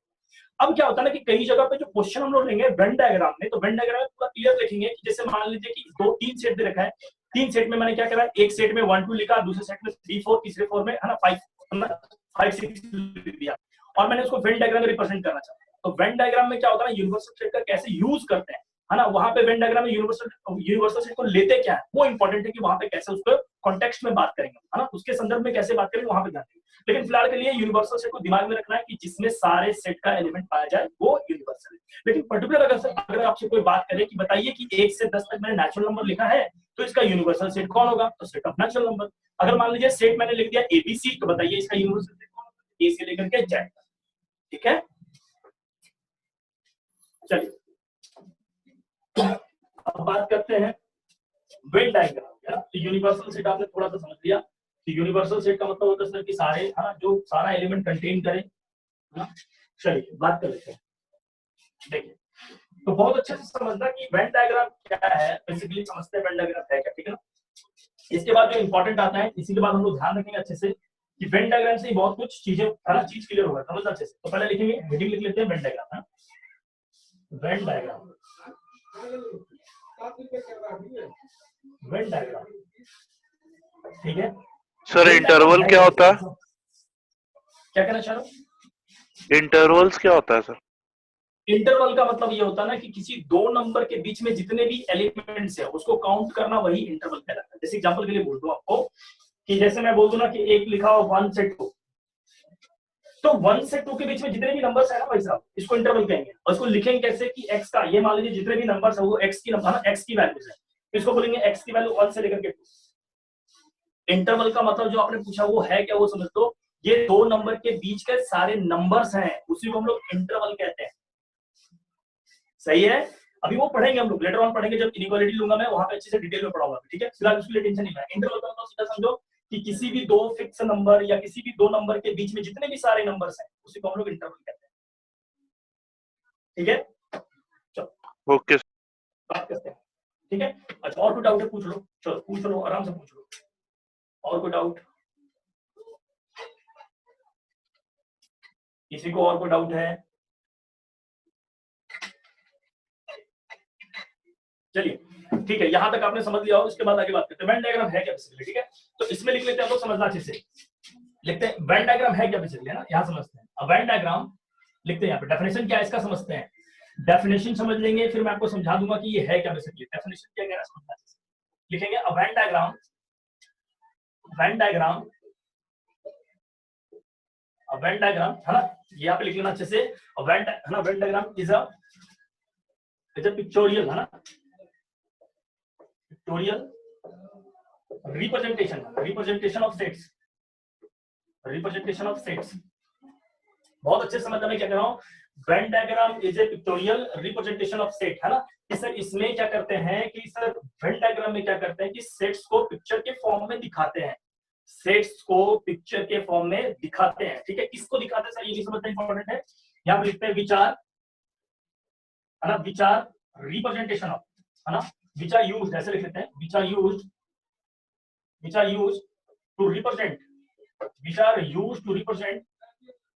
which are used to represent the given set, है ना, the given sets लिखिए भाई साहब, given sets which are used to represent the given sets। Simple सा बता रहा हूँ, वेन डायग्राम है क्या, एक पिक्चर है ना, वो पिक्चर क्या है और उस पिक्चर में क्या दिखाते हैं कि दिए गए सेट को रिप्रेजेंट करते हैं, ठीक है। अब यहाँ पे समझना अच्छे से कि वेन डायग्राम में सर करना क्या होता है, समझना अच्छे से, है ना। तो पहला पॉइंट तो ये लिख दो नोट में, यहाँ समझना अच्छे से, नोट में क्या होगा यहाँ पे यूनिवर्सल सेट, है ना, यूनिवर्सल सेट। हम लोग यहाँ पे क्या करेंगे कि यूनिवर्सल सेट को क्या करते हैं, यूनिवर्सल सेट को हम लोग यू से दिखाते हैं, कैपिटल यू से, समझना अच्छे से। यूनिवर्सल सेट को हम लोग कैपिटल यू से दिखाते हैं, है ना। तो इसको क्या करेंगे, इसी को मैं लिख रहा हूँ आगे, है ना। इन वेन डायग्राम है ना, in Venn diagram universal set represented by है ना रेक्टेंगल, है ना। इस तरह से ध्यान रखना कि वेन डायग्राम के फोटो में यूनिवर्सल सेट को हम लोग रेक्टेंगल से दिखाएंगे। रिपीट कर रहा हूं फिर से, वेन डायग्राम क्या है, वेन डायग्राम एक पिक्चोरियल व्यू है, यानी पिक्चर के फॉर्म में उसको दिखाया जाता है, जिसमें यूनिवर्सल सेट को हम लोग रेक्टेंगल से दिखाएंगे। दूसरी बात, पॉइंट नंबर 1 था। Point number 2, and the given set, है ना, एंड द गिवन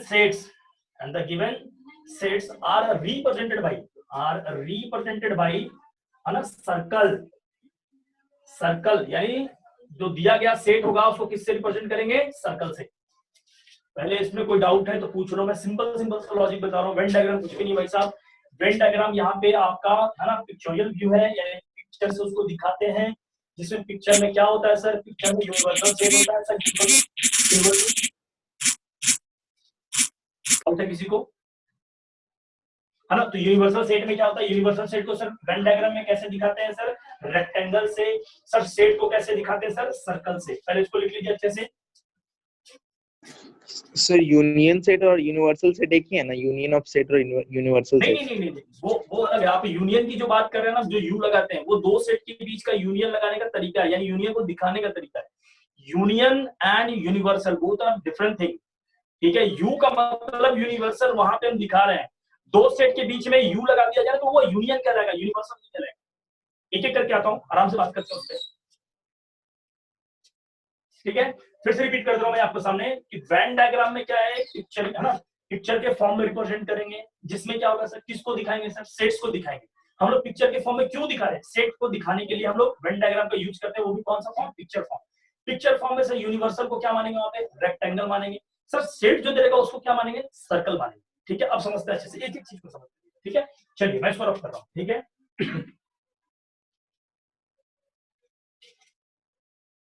ठीक है साहब, चलिए।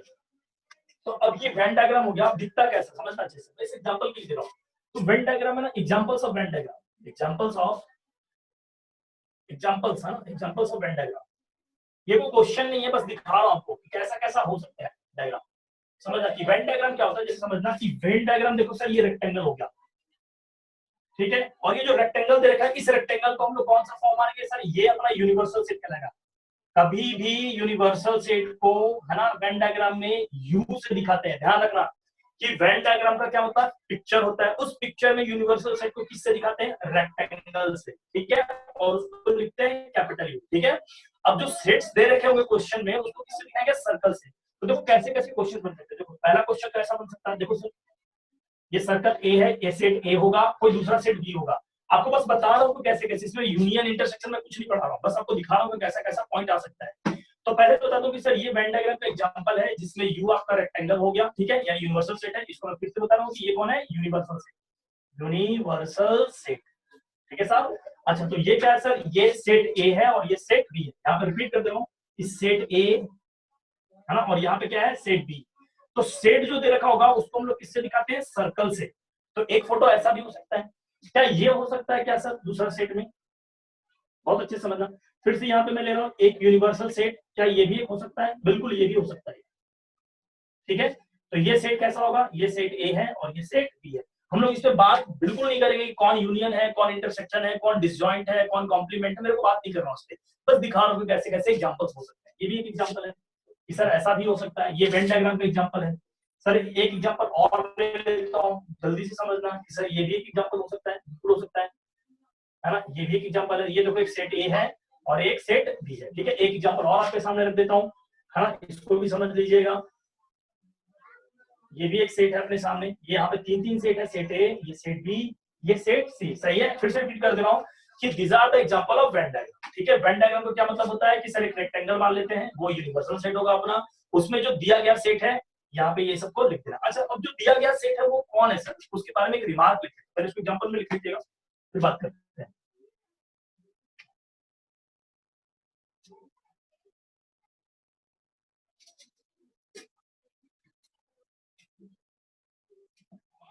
ठीक है, चलो बात करते हैं आगे, है ना। अब एक एग्जांपल में रिमार्क में ये पॉइंट जरूर लिख लीजिएगा, रिमार्क में लिख लेंगे हम लोग। क्या रिमार्क में लिखेंगे, the given set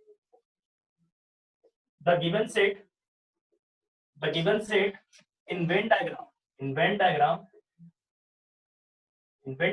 are the subset of universal set।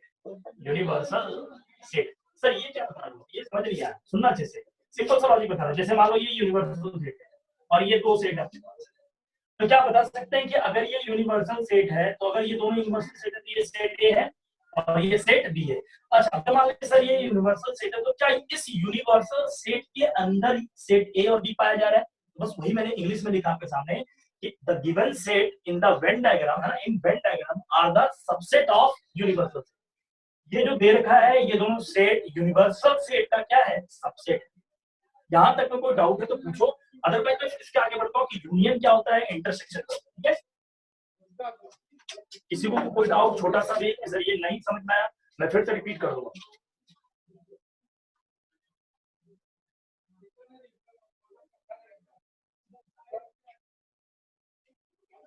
किसी को भी कोई डाउट है तो पूछ सकते हो, ठीक है। चलिए कोई डाउट नहीं, आगे बढ़ते हैं।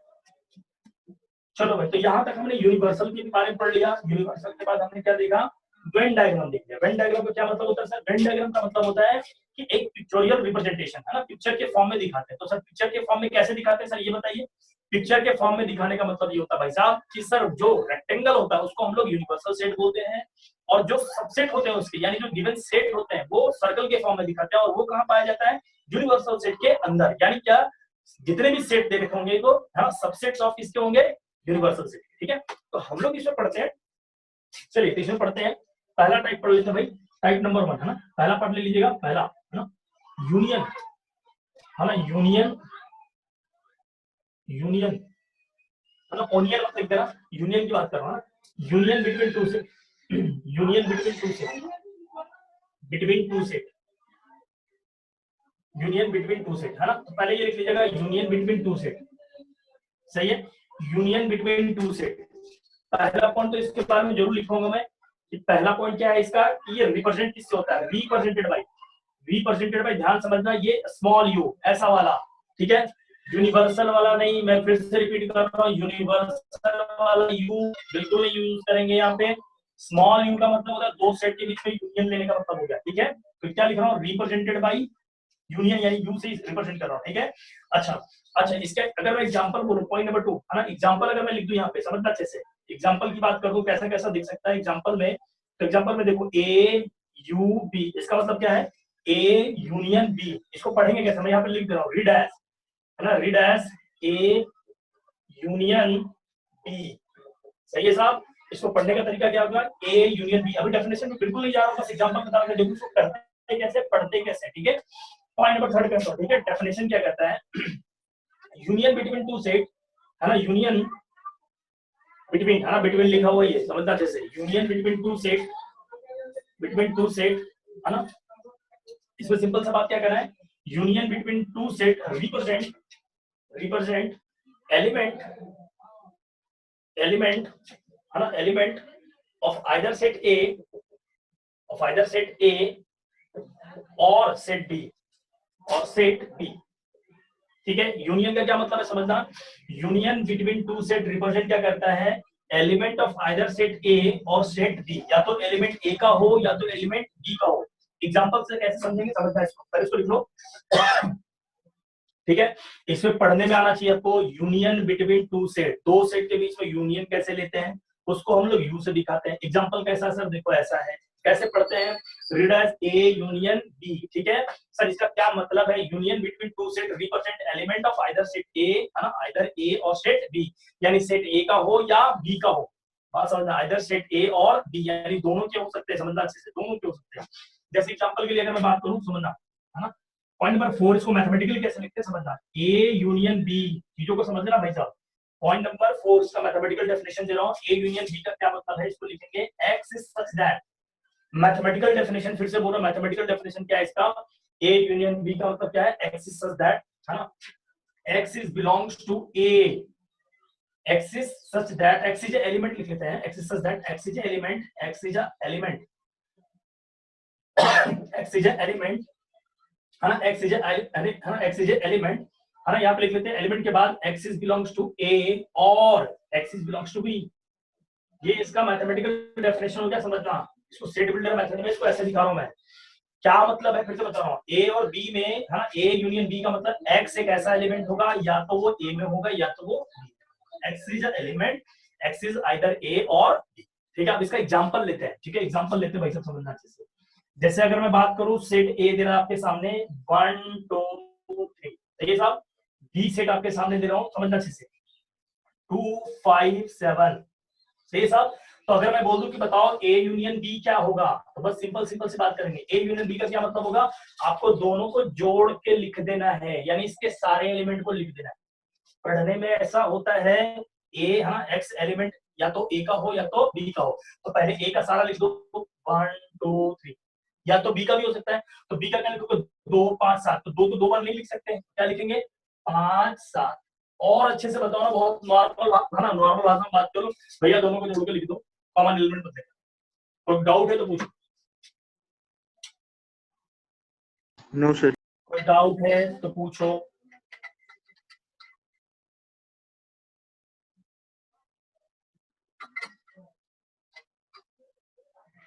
सही है, चलिए ठीक है, यहाँ तक स्क्रीनशॉट जरूर ले लेना। ए और यूनियन बी का मतलब क्या होता है, मैं बेसिक से बता दे रहा हूँ। ए यूनियन बी का मतलब सिंपल सा फंडा समझ लो, दोनों के एलिमेंट को एक साथ लिख दो, बट कॉमन एलिमेंट बार बार मत लिखना, सही है। Mathematical definition A union B का क्या है भाई, कि एक्स एक एलिमेंट होगा, या तो ए में होगा या तो बी में होगा, सही है। चलिए आइए बात करते हैं, तो ये दो सेट के बीच का यूनियन की बात कर रहा है, ठीक है। अब इसमें क्या है, क्यों है, क्वेश्चंस के ऊपर बात कर लेते हैं, ठीक है। आइए साहब, अब जरा जल्दी से मेरे को बता देना ए यूनियन बी कितना आएगा। क्वेश्चन दे रहा हूं भाई साहब, एक सेट दिया, x is such that x belongs to natural number, ठीक है, एंड यहाँ पे दिया x square minus of x plus of 1 is equal to 0, ठीक है।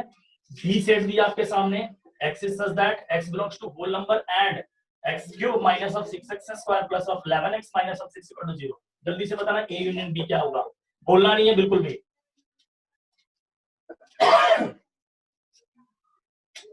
बोलना नहीं है। हाँ, आप आंसर दिखा सकते हैं, इसमें आजादी है आपको, जल्दी से। हो गया सर। ठीक है, देख लेते हैं। एक बच्चा मेरे को आंसर दिखाने की कोशिश कर रहा है, देखो जरा क्या आ रहा है आपका आंसर, दिख नहीं रहा भाई साहब, थोड़ा कॉपी सीधा कर सकते हो। हाँ, रोटेट कर लो।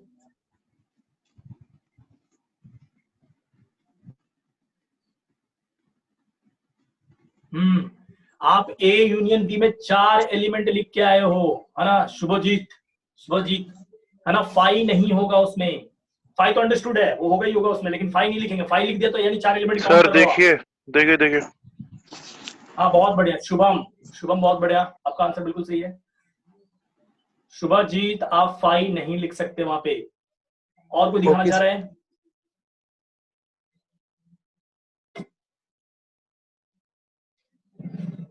चलिए बहुत बढ़िया, जिन्होंने कोशिश करा उनके लिए बहुत ही अच्छा।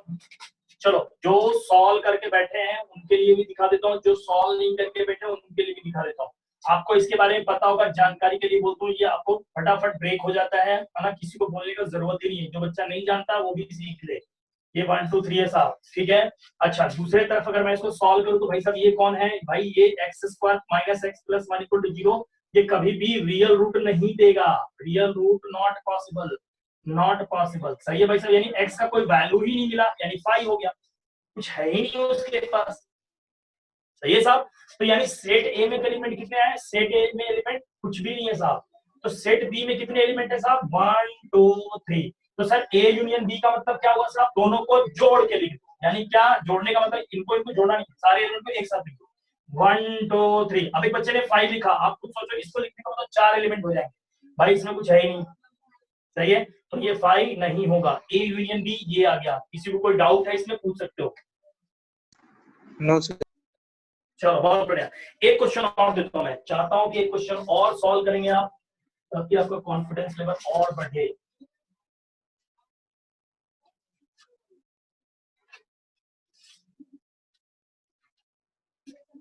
ठीक है, देखता हूं कितने लोग बता पाते हैं, है ना, थीटा इज सच दैट, है ना, theta is such that sine theta equal to √3/2, है ना, यहाँ पे लिखा एंड थीटा बिलोंग्स टू, चीजों को समझना भाई साहब, थीटा जो है 0 से π/2 के बीच में ही लेना है, ठीक है। बी सेट दे रहा हूं आपके सामने, थीटा इज सच दैट, है ना, theta is such that cos theta equal to 1/2 and theta जो आपको लेना है बिलोंग्स टू, सिंपल सा लॉजिक दे रहा हूं आपके सामने, इसका भी ले लेंगे 0 से लेकर के π/2। चलिए जल्दी बताओ, ए यूनियन बी, बहुत ही बेसिक क्वेश्चन, बहुत बेसिक, बोला नहीं है बिल्कुल।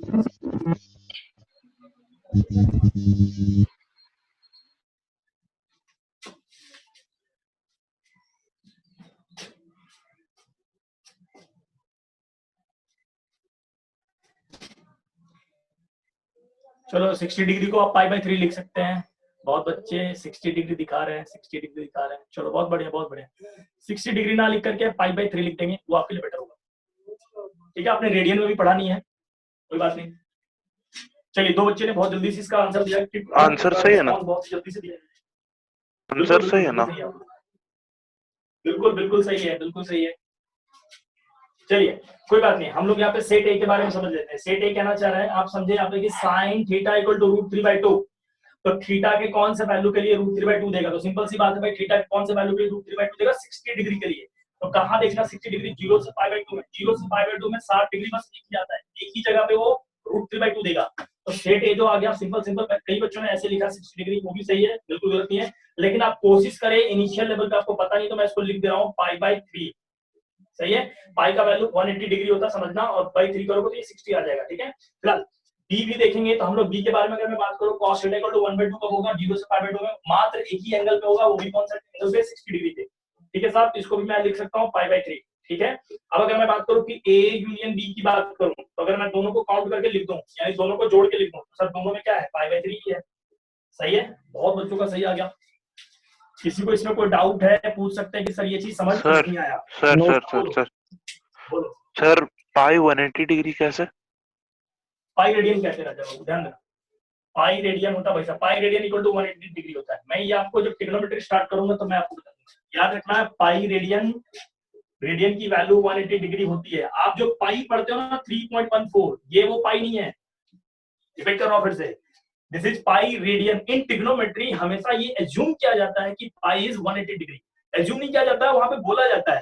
बेसिकली क्या है ना, ये सी को बार बार लिखना लोग पसंद नहीं करते, ट्रिग्नोमेट्री में कभी भी आ जाए तो पाई का मतलब 180 डिग्री, लेकिन आप जनरल कैलकुलेशन कर रहे होते हैं तो पाई का वैल्यू 3.14 अप्रॉक्सीमेट लिया जाता है। रिपीट कर रहा हूं, इन ट्रिग्नोमेट्री पाई लिख देने का मतलब हो जाएगा, समझ जाना वो 180 डिग्री की बात कर रहा है, नॉट 3.14 की बात कर रहा हूँ, ठीक है। चलिए बात करते हैं। फिलहाल ट्रिग्नोमेट्री में आऊंगा तो मैं उसमें बहुत डिटेल में बात करूंगा आपसे, तो यहाँ तक आपको कोई डाउट नहीं। चलिए अब जल्दी से जरा बात कर लेते हैं। मेरे को ना एक क्वेश्चन का आंसर दे देना, ठीक है। मैं एक क्वेश्चन दे रहा हूँ आपके सामने, जरा जल्दी से इस क्वेश्चन का आंसर फटाफट करके आप मेरे को बता दें, ताकि मेरे लिए भी ठीक रहेगा, ठीक है। चलिए एक क्वेश्चन दे रहा हूँ।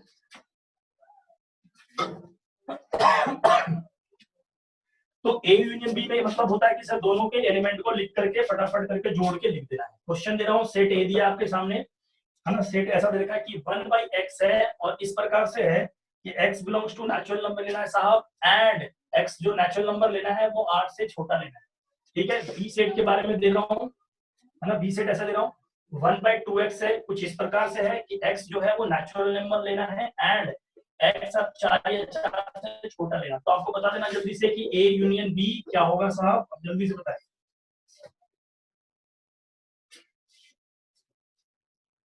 जल्दी से सर 1 देख लेते हैं, बोला नहीं है बिल्कुल, देख लेता हूं, मैं देख लेता हूं।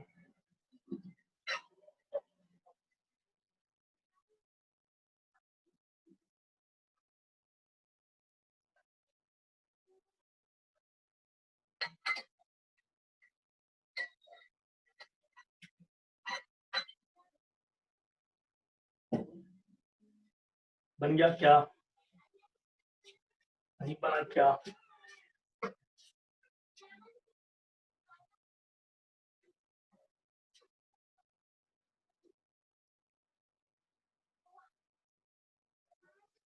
जल्दी से ट्राई करें। एक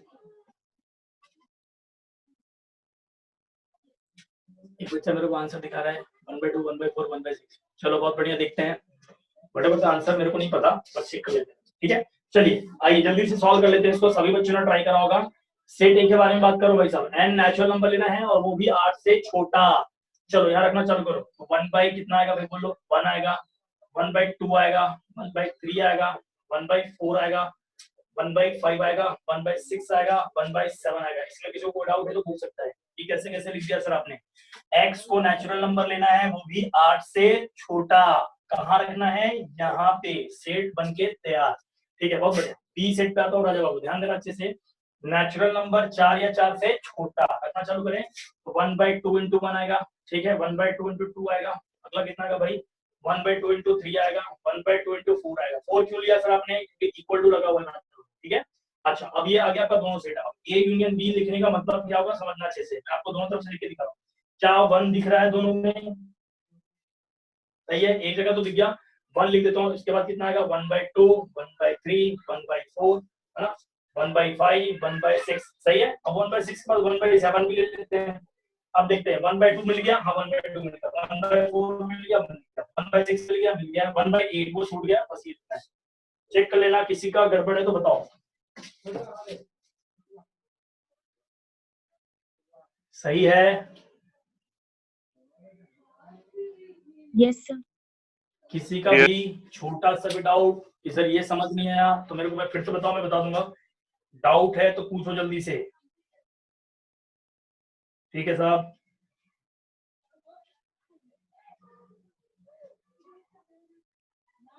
बन गया क्या,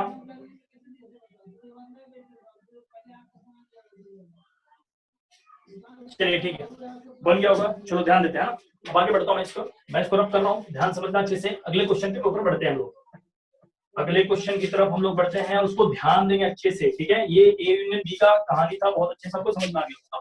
सर एक बात बताओ, ए यूनियन बी का वेन डायग्राम रिप्रेजेंटेशन कैसा, ठीक है। अब ये ए यूनियन बी के बारे में तो मैंने बता दिया मैथमेटिकल एक्सप्रेशन से। अब ए यूनियन बी का वेन डायग्राम क्या है समझते हैं ना। यहीं पे लिख लेते हैं Venn diagram representation, Venn diagram representation, diagram representation of A union B. A union B का वेन डायग्राम रिप्रेजेंटेशन कैसा होगा समझना। तो मैंने आपको बताया कि एक यूनिवर्सल सेट लेना है अपने को, ठीक है साहब। एक यूनिवर्सल सेट लेना है और ये यूनिवर्सल सेट का नाम होगा यू, जिसको बोलेंगे कैपिटल यू, ठीक है। दो सेट आपने ले लिखा ए और बी, है ना। तो ए यहाँ पे बना लेता हूँ और ये बी यहाँ पे बना लेता हूँ। अब ये सेट ए है और ये सेट बी है। अब सर ए यूनियन बी का क्या मतलब है यहाँ पे? ए यूनियन बी का मतलब कि जो सेट ए और सेट बी में दोनों में जो एलिमेंट है उसको कंपाइल करके यानी कंबाइन करके लिख दो। तो कैसे लिखना सुनना, ये पूरा का पूरा कवरेज जो होगा वो ए यूनियन बी का होगा, समझना अच्छे से। ये पूरा का पूरा सेट ए यूनियन बी का होगा, समझना अच्छे से। ये पूरा का पूरा एरिया भी कह सकते हैं आप, ये पूरा का पूरा एरिया ए यूनियन बी का होगा, ठीक है। क्या रिप्रेजेंट कर रहा है ये? ए यूनियन, सही है। किसी को डाउट है तो पूछ सकते हो, ठीक है। ए यूनियन बी का मतलब सर सेट ए में सेट बी में दोनों में जो पाया जाए दोनों को मिला के लिख देना ही ए यूनियन बी कहलाएगा, ठीक है। तो ये वेन डायग्राम का रिप्रेजेंटेशन था। अब चलिए बात करते हैं पॉइंट नंबर 2, है ना। हमने पॉइंट नंबर 1 में पढ़ लिया, पॉइंट नंबर 2 में पढ़ते हैं intersection. Intersection intersection between two set, between two set, between two set, या फिर बिटवीन द सेट लिख लो, बिटवीन द सेट, है ना। ये बहुत सारे सेट्स हो सकता है यहाँ पे बिटवीन द सेट। तो फिलहाल के लिए मैं 2 से ही दिखा दूंगा, बाकी आप आराम से एग्जांपल से समझ सकते हैं। समझना अच्छे से, फिर से रिपीट कर रहा हूँ, ध्यान से देखो। क्या कह रहा हूँ कि इंटरसेक्शन बिटवीन, है ना, बिटवीन द सेट्स। अब क्या है मतलब, समझना अच्छे से। तो पहला बात तो इसमें ये है सर कि पहला पॉइंट बताओ कि कैसा दिखता है इंटरसेक्शन। तो पहले लिखेंगे इंटरसेक्शन, जैसे यूनियन को यू से दिखाया था, इंटरसेक्शन किससे दिखाएंगे? Intersection, intersection, intersection represented by सीधा सीधा आप यू को यूनियन कहते हैं, इसको उल्टा कर दो लपड़ मार के तो ये इंटरसेक्शन है, ठीक है। ध्यान रखना अच्छे से कि इंटरसेक्शन रिप्रेजेंटेड बाय, है ना, उल्टा यू, याद रहेगा। अच्छा, पॉइंट नंबर 2, इसको पढ़ेंगे कैसे या दिखाएंगे कैसे? अगर इफ अगर यहाँ पे मान लीजिए कि ये दे रखा है 2 सेट है और उसके बीच में ऐसा लगाया हुआ है इंटरसेक्शन, इसको पढ़ेंगे कैसे? रीडाइज, है ना। इसको रीडाइज करेंगे क्या? Intersection between set A and B, intersection intersection between set A and B, set A and B. अब सर इंटरसेक्शन का मीनिंग क्या है वो समझते हैं। थर्ड नंबर क्या है कि सर क्या मतलब है इंटरसेक्शन का, क्या हम समझ क्या रहे हैं उसका मतलब समझेंगे कि मीनिंग ऑफ इंटरसेक्शन, है ना, meaning of intersection, meaning of intersection, meaning of intersection क्या मतलब है सर इसका? सीधा सीधा बोलेंगे, मीनिंग ऑफ इंटरसेक्शन का मतलब क्या होता है कि कॉमन एलिमेंट, है ना, कॉमन एलिमेंट ऑफ किसका sir? Common element of the given set, है ना, common element of the given set. यानी क्या है गिवन सेट? यानी जितने भी सेट देख रहे हो उसके कॉमन एलिमेंट गिवन सेट्स। यानी क्या इंटरसेक्शन, मीनिंग ऑफ इंटरसेक्शन का क्या मतलब होगा? Common elements of the given set. जो कॉमन एलिमेंट होंगे सारे गिवन सेट्स का, वही क्या कहलाएगा? इंटरसेक्शन कहलाएगा, ठीक है। चलो ये पहले लिख लो 3 पॉइंट्स, उसके बाद बात करते हैं, ठीक है। मैं इसको रब कर रहा हूँ, स्क्रीनशॉट जरूर ले लेना। चलो और समझते हैं, और डिटेल में जाकर के बात करते हैं कि सर ठीक है समझ में आ गया कि पढ़ना कैसे है, दिखता कैसा है इंटरसेक्शन और उसका मीनिंग क्या है। सर एक बात बताओ, पॉइंट नंबर 4 में आता हूँ। पॉइंट नंबर 4 क्या कहता है कि सर इसका मैथमेटिकल रिप्रेजेंटेशन कैसा है? ए इंटरसेक्शन बी का क्या मतलब है, इसको मैथमेटिकली दिखाओ, समझना अच्छे से। कि सर x एक एलिमेंट है और वो इस प्रकार है कि x बिलोंग्स टू a, है ना। यहाँ पे लिख देता हूँ x is a element, x is a element, है ना, such that x, है ना, x is a element which is, है ना, which is का मतलब जो कि x belongs to a and x belongs to b। इसका क्या मतलब है? इसका मतलब मैथमेटिकली जो मैंने लिखा आपके सामने वो समझ लो। मैथमेटिकली लिखने का मतलब क्या है यहाँ पे कि सर जो सेट का एलिमेंट यानी a इंटरसेक्शन b का जो एलिमेंट x है वो a में भी है एंड b में भी है, यानी दोनों में क्या है? कॉमन। कोई डाउट है इसमें? अभी तक मैंने 4 पॉइंट लिखा है, इससे 4 पॉइंट से बाहर कुछ बात ही नहीं होता। अगर मैंने इसमें भी कोई डाउट आपको छोड़ा है तो जरा जल्दी से पूछ लो कि हाँ सर ये समझ नहीं है, फिर से रिपीट करो क्योंकि एग्जांपल अभी बताया नहीं, ठीक है। चलो ये तो हो गया। अब सर एक बात बताओ, point number 5 sir Venn diagram लिखते हैं। Venn diagram of intersection between sets, है ना, ए इंटरसेक्शन बी, है ना, 2 सेट के बीच का इंटरसेक्शन का वेन डायग्राम देख ले। तो वेन डायग्राम क्या था मैंने सिखाया था।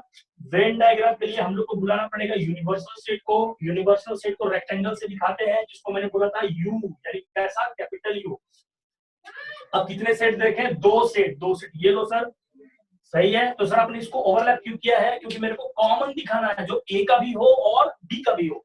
ए और नहीं बोलना, और का मतलब या हो जाता है, ए का भी हो एंड बी का भी हो। तो सर देखिए कौन सा आंसर होगा, मैं दिखा दूं सर। देखिए ये है ना, ये जो सेटेड रीजन है यही आपका ए इंटरसेक्शन बी का आंसर होगा। सर ये सेट ए है, ये सेट बी है, और ये वाला पोर्शन क्या है, सेट ए और बी का इंटरसेक्शन। तो ये 5 पॉइंट में किसी को कोई डाउट है तो मेरे से पूछ सकते हो, ठीक है, जल्दी से देख लो।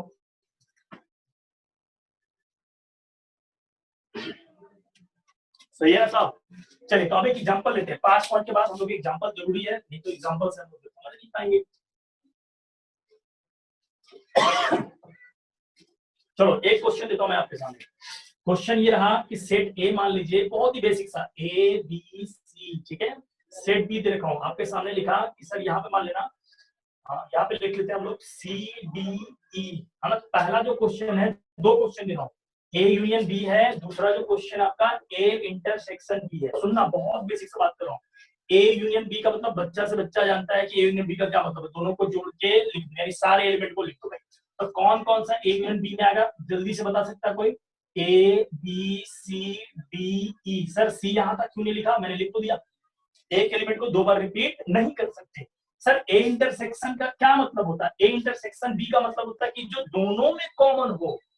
रिपीट करो, जो दोनों में कॉमन हो। सर दोनों में कॉमन कहाँ दिख रहा है? सर देखिए दोनों में कॉमन ये रहा, ओनली और ओनली सी। क्या समझ में आ गया सभी को? Yes sir. सही है। अच्छा, और अगर मैं बात करूं कि सर वेन डायग्राम से इसको रिप्रेजेंट करो तो क्या मजा आएगा, जरा देखते हैं कि वेन डायग्राम क्या है। ये आपका यूनिवर्सल सेट होगा। यूनिवर्सल सेट का क्या मतलब है, मैं बताया कि जो दिए गए सेट के बारे में यूनिवर्सल सेट पे बात तब करते हैं तो दिया गया सेट के कॉन्टेक्स्ट में बात करते हैं। यानी क्या कि यहाँ पे लेटर्स की बात हो रही है, तो लेटर्स की जब बात होगी तो यूनिवर्सल सेट हमारा ए से जेड तक रहा होगा, जिसमें 2 सेट है। कौन कौन? ए और बी। तो देखो मैं दिखाना चाहता हूँ यूनिवर्सल सेट से, बहुत अच्छे से समझ, ये सेट ए है और ये सेट बी है। तो दोनों का जो कॉमन पार्ट है, दोनों का जो कॉमन पार्ट कौन है? सी है। ए में कौन कौन है सर? ए में रहा ए बी, है ना, ये रहा सेट ए। सर ए का सेट कौन कौन, देखिए ध्यान से कि sir A B C set A में आया, ठीक है। अच्छा सेट बी में कौन सा एलिमेंट है सर, वो भी लिख के दिखा दो। सेट बी में कौन कौन सा है? D E. तो क्या सर सेट बी में सी नहीं है क्या? है ना सर, देखिए ध्यान से, सेट ए में A B C, set B में सी डी ई, और दोनों का कॉमन सी। सही है। ये इसको वेन डायग्राम से, है ना, ये कह सकते हैं कि वेन डायग्राम रिप्रेजेंटेशन हो गया, वेन डायग्राम है। कोई डाउट है तो पूछ लो, अदरवाइज मैं और आगे बढ़ूंगा, ठीक है। चलिए एक क्वेश्चन और लेता हूं मैं। तो यूनियन का मतलब हुआ सर, सिंपल सा बात समझना है, यूनियन का मतलब होता है सर सबको जोड़ के लिख दो, और इंटरसेक्शन का मतलब सिर्फ कॉमन पार्ट लिख दो। आपको समझ में आ गया होगा, ठीक है। एक क्वेश्चन देता हूं, फटाक से जल्दी से बताना मुझे से। एक क्वेश्चन आपके सामने, सेट ए रखा है यहाँ पे, x is such that x is a prime number, x is a prime number, prime number, है ना, कैसा? लेस देन इक्वल टू 8, ठीक है। सेट बी दे रहा हूं यहाँ पे, x is such that x is a, है ना, x is a odd prime number, odd prime number, है ना, odd prime number less than equal to 9। बहुत अच्छे समझना। देन पहला क्वेश्चन ए यूनियन बी बता दो भाई साहब, दूसरा क्वेश्चन ए इंटरसेक्शन बी बता दो। बहुत बेसिक बेसिक क्वेश्चन करा रहा हूं आपको, चलो बताओ जल्दी से।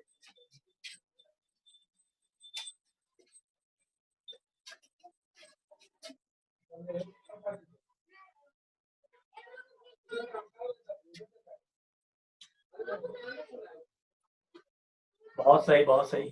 थोड़ा सा ऊपर करके दिखाओ, बी वाला दिखाओ, बी शेड दिख गया। ए बताओ, ए कितना आ रहा है? अच्छा डायरेक्ट आंसर बता दो, चलो ठीक है, बहुत बढ़िया। शुभम, शुभजीत, बहुत बढ़िया। बाकी लोग भी ट्राई करेंगे। बहुत सही, बहुत सही।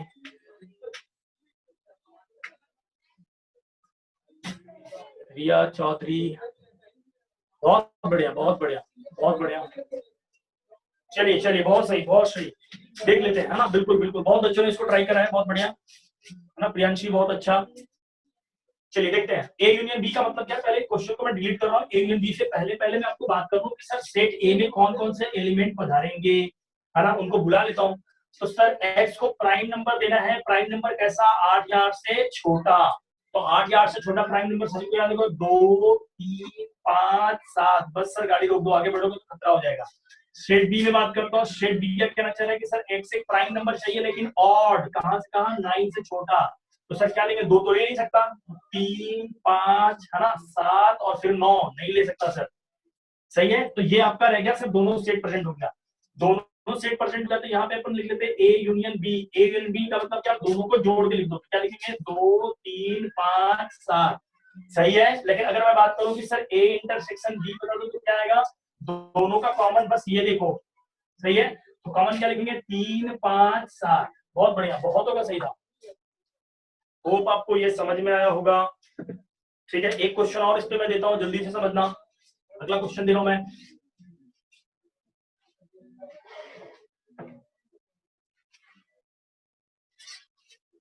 ठीक है साहब, एक क्वेश्चन इस पे फटाफट करके जल्दी से आप बता देना।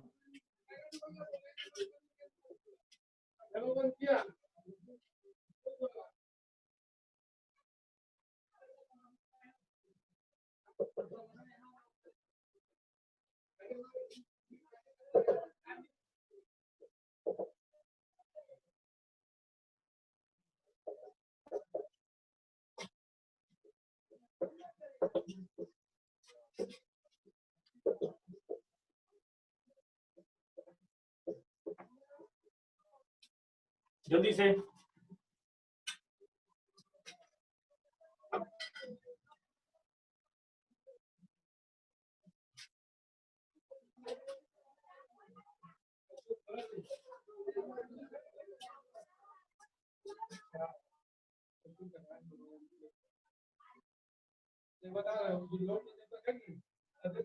बहुत बढ़िया, बहुत बढ़िया। देख लेते हैं, देख लेते हैं। बहुत जन ट्राई कर रहे हैं, बहुत सही, बहुत सही। मैच करते हैं हम लोग, मैच करते हैं, देखते हैं हम लोग। ठीक है, मैं ये क्वेश्चन बिठा रहा हूँ यहाँ पे। ठीक है, चलिए। सेट ए में तो कोई डाउट नहीं है, सेट ए तो पहले से गिवन दे रखा है ऑलरेडी। ठीक है, बी निकाल लेते हैं हम लोग फटाक से करके। बी क्या कह रहा है, एक्स एक पॉजिटिव इंटीजर चाहिए, x square plus 1 is equal to 0 पे। ये ध्यान रखना कि x square is equal to -1 हो जाएगा तो एक्स के लिए कोई सा भी वैल्यू नहीं मिलेगा, क्योंकि पॉजिटिव क्वांटिटी -1 के बराबर नहीं होता, कोई रियल रूट नहीं होगा। मैंने ये क्वेश्चन करा रखा है। तो यानी बी सेट जो हो गया वो क्या हो गया, फाई लिख दो, या तो फिर आप ऐसे लिख दो कि सर इसमें कोई सा भी एलिमेंट नहीं है।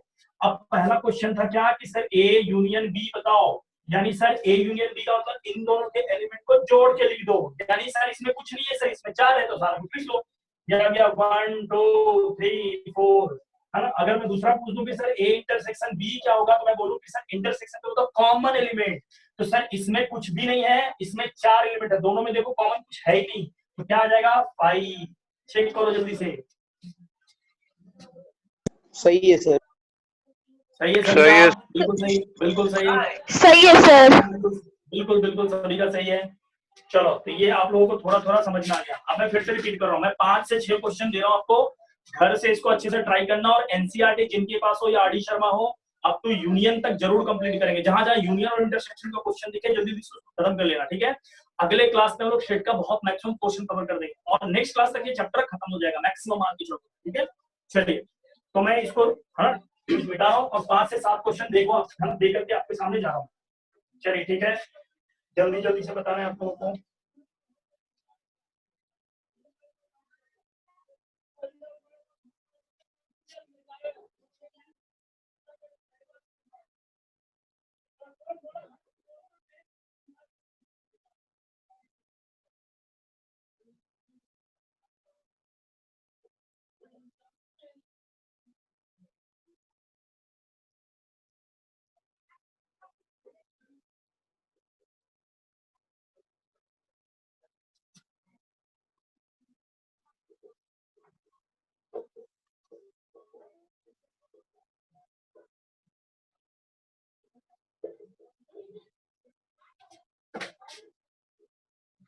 मैं बहुत ही बिल्कुल बेसिक बेसिक सा क्वेश्चन आपके सामने पुट अप कर रहा हूँ, आप बस ट्राई कर लेना जल्दी से।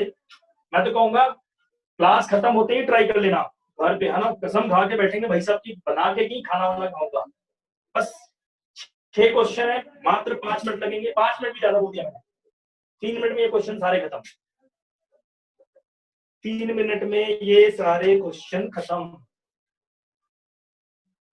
सर बी का क्लियर नहीं दिख रहा है सर, लाइट की वजह से। रिपीट करेंगे फिर से। सर बी का सर एलिमेंट से नहीं दिख रहा अच्छा से सर, लाइट। बी का एलिमेंट सर पहला का answer A B C D E F G H. बोला नहीं घर पे बनाएगा, बोला नहीं है, घर पे आप बना के लाएंगे।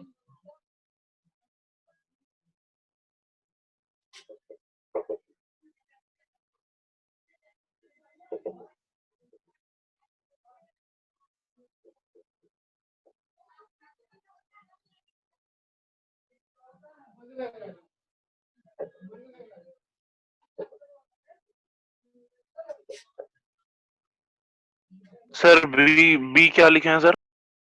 x is natural number and x belongs to even.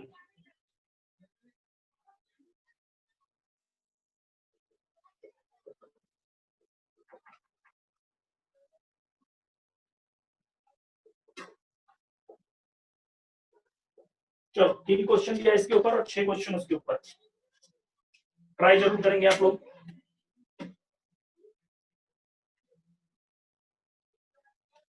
ठीक है, स्क्रीनशॉट ले लो।